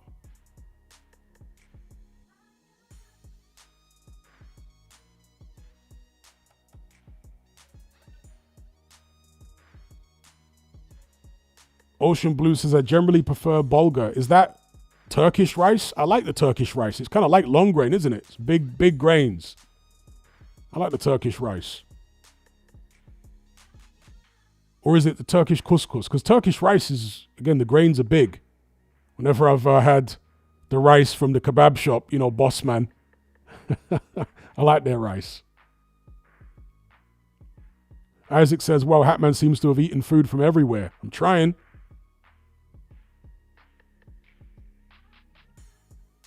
Gino says, hey, Hatman, long-time listener, must have been years now. How do you think prime David Haye would have done against Usyk? I think Usyk would have beaten him. There may have been a time years ago when I actually would have picked David Haye. But having seen Usyk's career unfold and watched how good he is and how robust he is and how great his stamina is and his ring IQ and footwork and so on and so forth, I would have gone Usyk. Maybe even to stop David Haye late. Star Fox says Turkish food is nice. London generally is terrible for food. I'm just going to tell you straight. In the UK, if you want the best food, it's not going to be in London. When it comes to the big cities, the cities up north, the standard of food is generally better than it is in London, like Manchester and, well, not so much Birmingham, but, Manchester and Leeds and these places, their standard of food is better than London. London food is terrible generally. And, you go to takeaways and they're so stingy. They try to give you the smallest amount of meat and so on and so forth, and low quality meat. The exception being Turkish restaurants and takeaways. Now, there are some rubbish ones, of course, but the Turks will come through for you in London when it comes to food. There are plenty of very good Turkish takeaways and restaurants where, you get loads of meat, big portion sizes, and it's very tasty, it's cooked well, etc. So, yeah, I would say Turkish food is the saving grace for London. Because pretty much everything else is terrible. I mean, you can find some good spots here and there, but the Turks are more reliable than anyone else in London.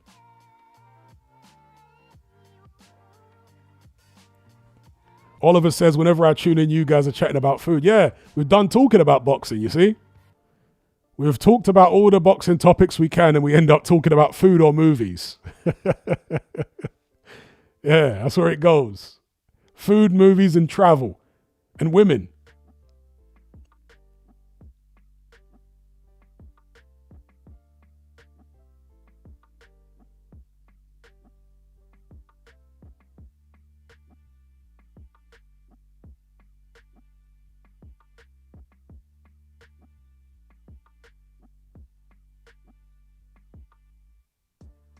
Star Fox says, okay, I guess he's having a conversation with someone. I'm talking about home-cooked Turkish food, not just takeaways, but yeah, their restaurants do take some pride too.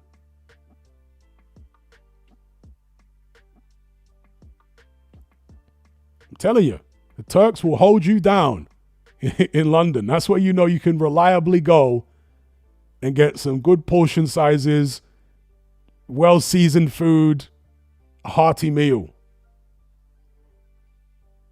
And for the most part, not fried, grilled meat.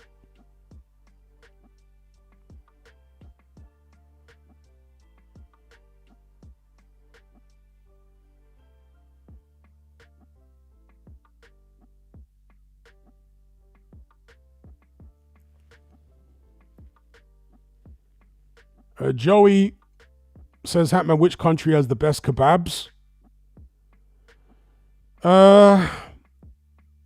Depends on what you class as a kebab. But if you're talking about like grilled meat and bread,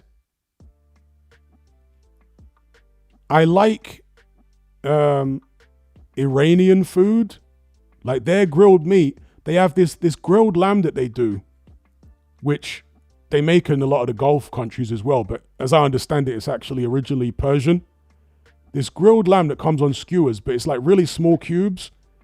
And it's heavily seasoned with like lemon and stuff like that. So it's got quite a bitter taste, but I like bitter tasting things, like lemony tasting things. So I quite like Iranian grilled food is nice. If you want to call that kebabs. Obviously the Arabs have shawarma, and the shawarmas in the Middle East are levels, better than anything you're going to get in the UK, obviously, because that's their indigenous food. So shawarmas are good. And obviously the Turks with their kebabs, they're levels as well. I really couldn't pick who's the best when it comes to kebabs. They're all good.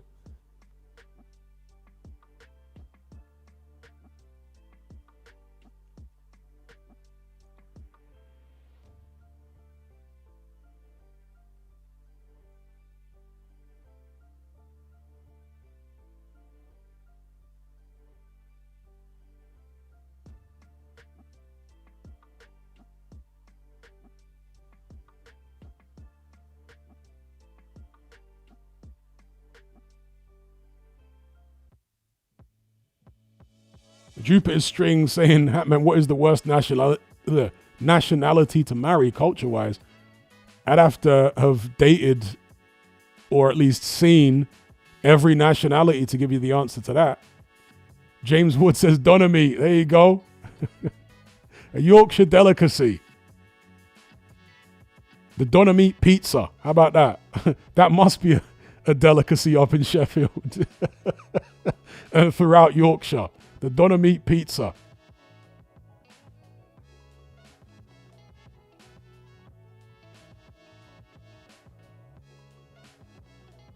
Anthony says, no, jollof is originally from Gambia. I'm sure I've heard Senegalese people say it's originally from there. So you might have an argument between people from those countries about where it's originally from. But those countries are right next to each other anyway, so.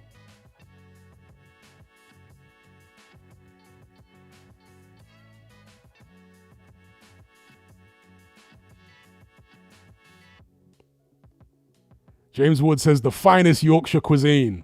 The height of sophistication. The Yorkshire doner meat pizza. A local delicacy. It's like fried Mars bars in Scotland or fried cream eggs. A sophisticated delicacy.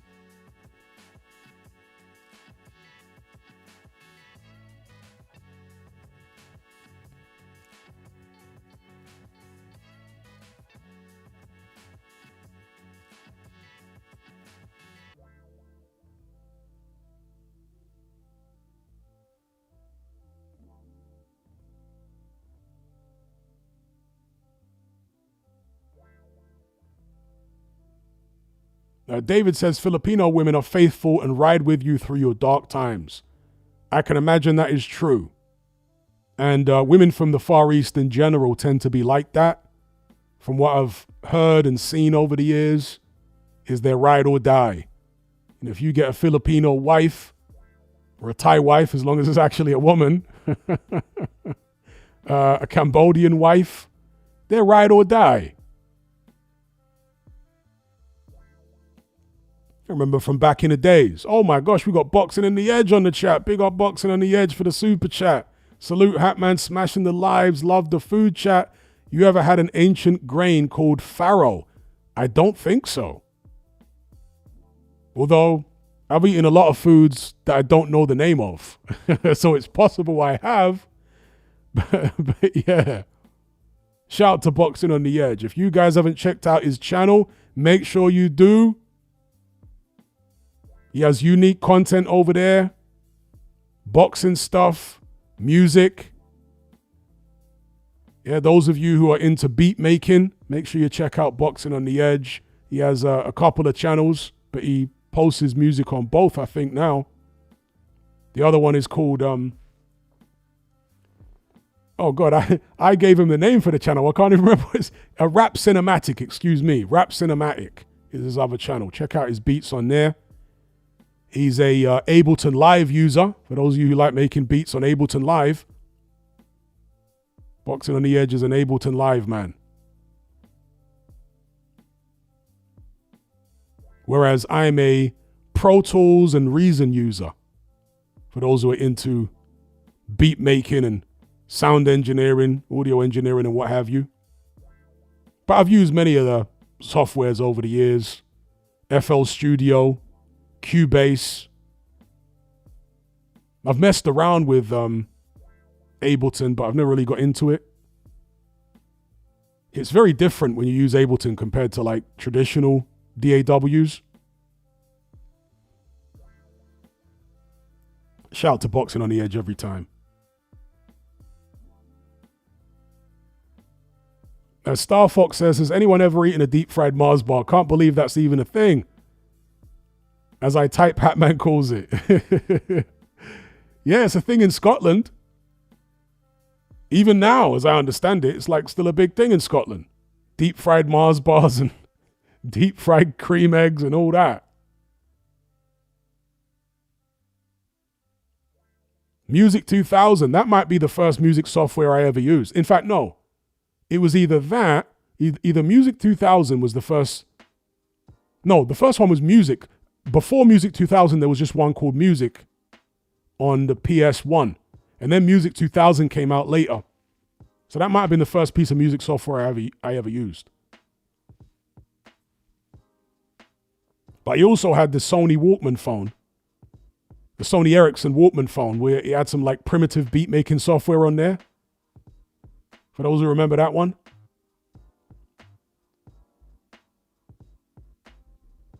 Osaka Castle says Ableton interface is weird. Yeah, but a lot of people swear by Ableton. You know, once you get that hang of it, the workflow, a lot of people say, is much better than other DAWs because it was created, you know, from the ground up to work in a particular way that facilitates beat making and whatnot. Whereas some of the other ones were more like live instrument focused and whatnot. I mean, Ableton could do both, obviously. A shout out to Josh Campbell for the super chat. He says, do you find that British people judge you for being ambitious? I do, and I find it very odd. It's why I need out of Britain ASAP.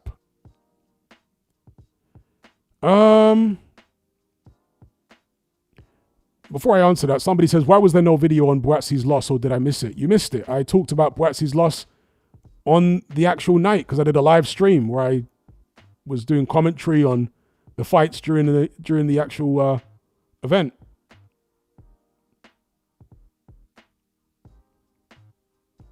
But do I find that British people judge you for being ambitious? Not particularly, but then again, it depends what circles you move in, and it depends on what part of Britain you're from. I would say, like, if you're from a small town, then people are probably going to be like that, you know, the small town mentality. But in London, everyone's ambitious. You know, in London, everyone thinks they're going to be a millionaire. So that's the norm in London. So nobody's going to judge you for being ambitious, or very few people are going to judge you for being ambitious in London because everyone's ambitious. So I guess it depends where you grew up. But the small town mentality is something I've seen where there's a lot of envy and whatnot about ambitious people.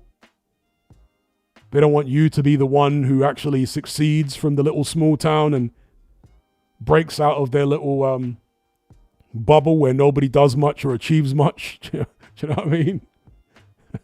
But there are people like that everywhere, even in London, right? Crabs in a bucket. But generally, Londoners are ambitious people. Kyle says London is bad vibes. Oh, of course it's bad vibes. But, you know, people are ambitious in London generally.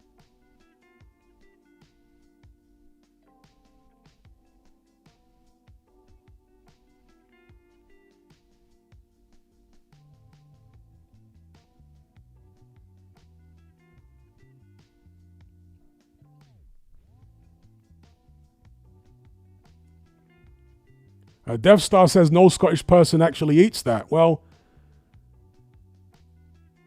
there's a guy who's a very big food reviewer on YouTube. He's like a big fat northern guy from Yorkshire somewhere. And I saw one of his videos where he went to Scotland and he got deep fried Mars bars and all that from a local chip shop. So they're still selling them up there, so someone's eating them.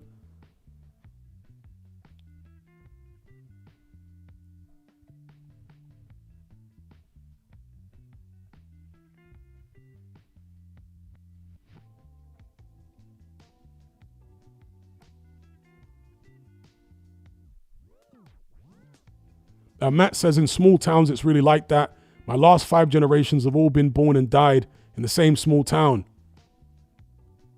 For leaving, most of my family think I'm crazy. It's a crab in a bucket mentality. Yeah, that's what you generally get in small towns. That's what you generally get.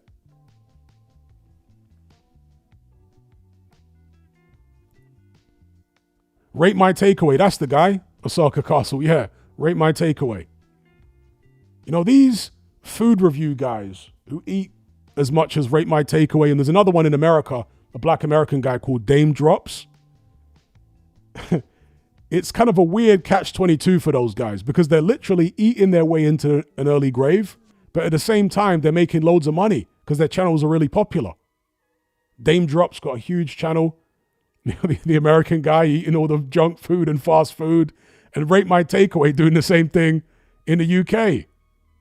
So he's making loads of money, which in some ways improves his life, but then he's eating all that food, which is killing him.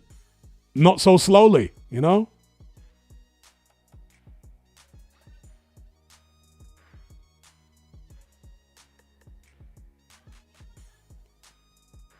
Lennox says he'll be dead in a couple of years.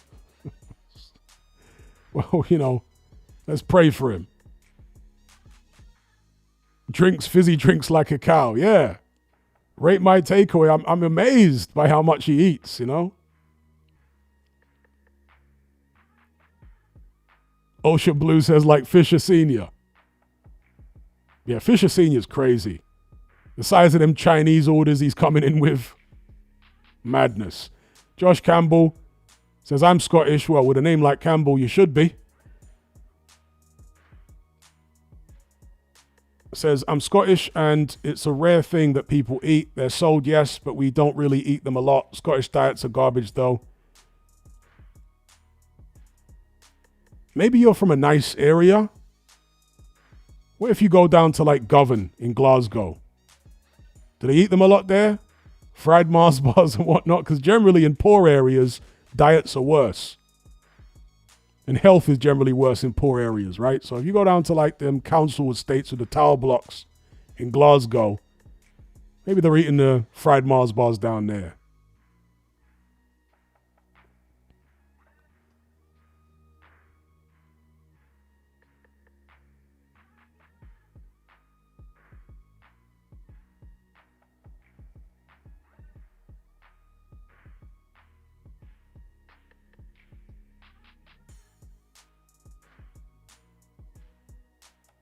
Omo says, Fisher's wife is slim. Okay, he's deleted the comment for some reason.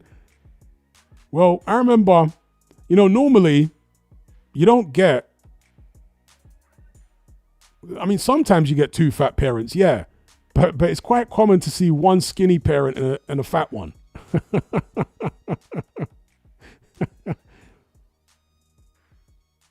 Usually it's the man who'll be skinny and the woman's fat, but sometimes you can get the other way around. The fat man and the skinny woman.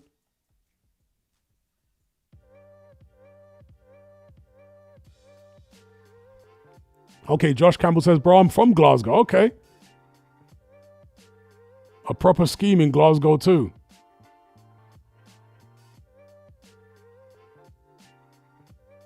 I was going to ask, is that a council estate? Because Glasgow slang is different. You know, you go into a shop in Glasgow, a corner shop, and you buy your items, take them to the counter, and they'll be like, would you like a wee poke with that? You're like, what? Would you like a wee poke? I'm like, a wee poke? Pause. First time I heard that, I was like, Would I like a wee poke?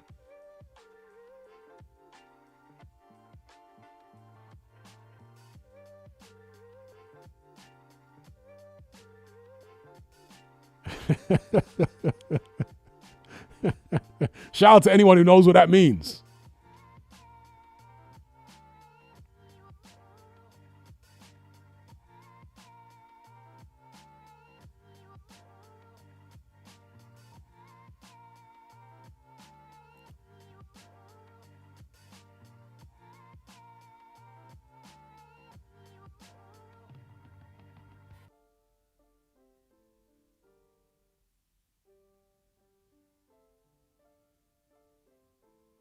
Celtic versus Rangers rivalry is crazy. It used to be back in the days. I remember when Gaza got in trouble for some gesture that he made when he was playing for Rangers.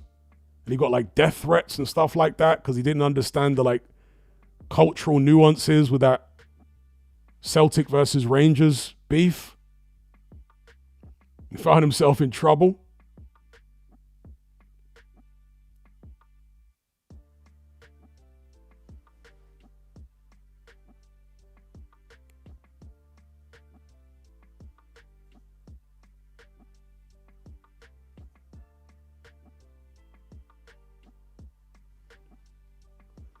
Omo says, Hatman, do you think Umar Johnson is a scam artist? In a word, yes.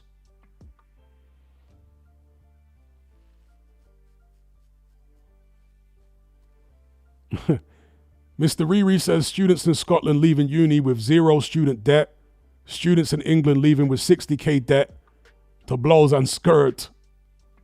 Yes. I remember when they brought all that in. Tony Blair. Abolished student loans. Not student loans, abolished student grants and brought in student loans.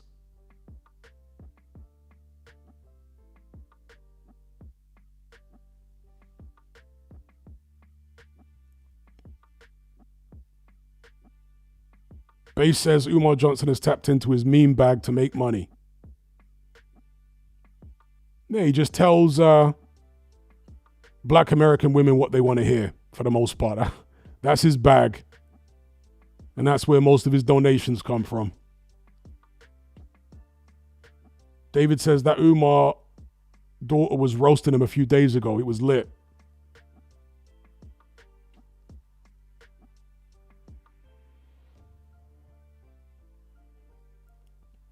Death Star says Keir Starmer is bought and paid for. Yep, like every other politician. The ones who get anywhere near the wheels of power anyway. They're all bought and paid for. Here's what it is.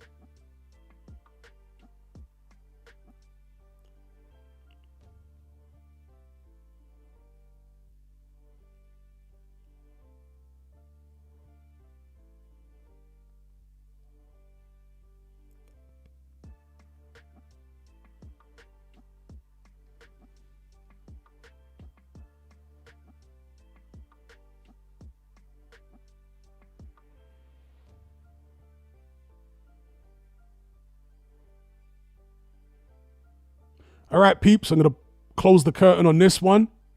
As always, thank you for joining me in the conversation. It's been very enjoyable. Special shout out to everyone who donated via Super Chat. We're going to do this again, probably tomorrow or later on in the week. So until then, be good, take care. I'll catch you on the other side. I'm out.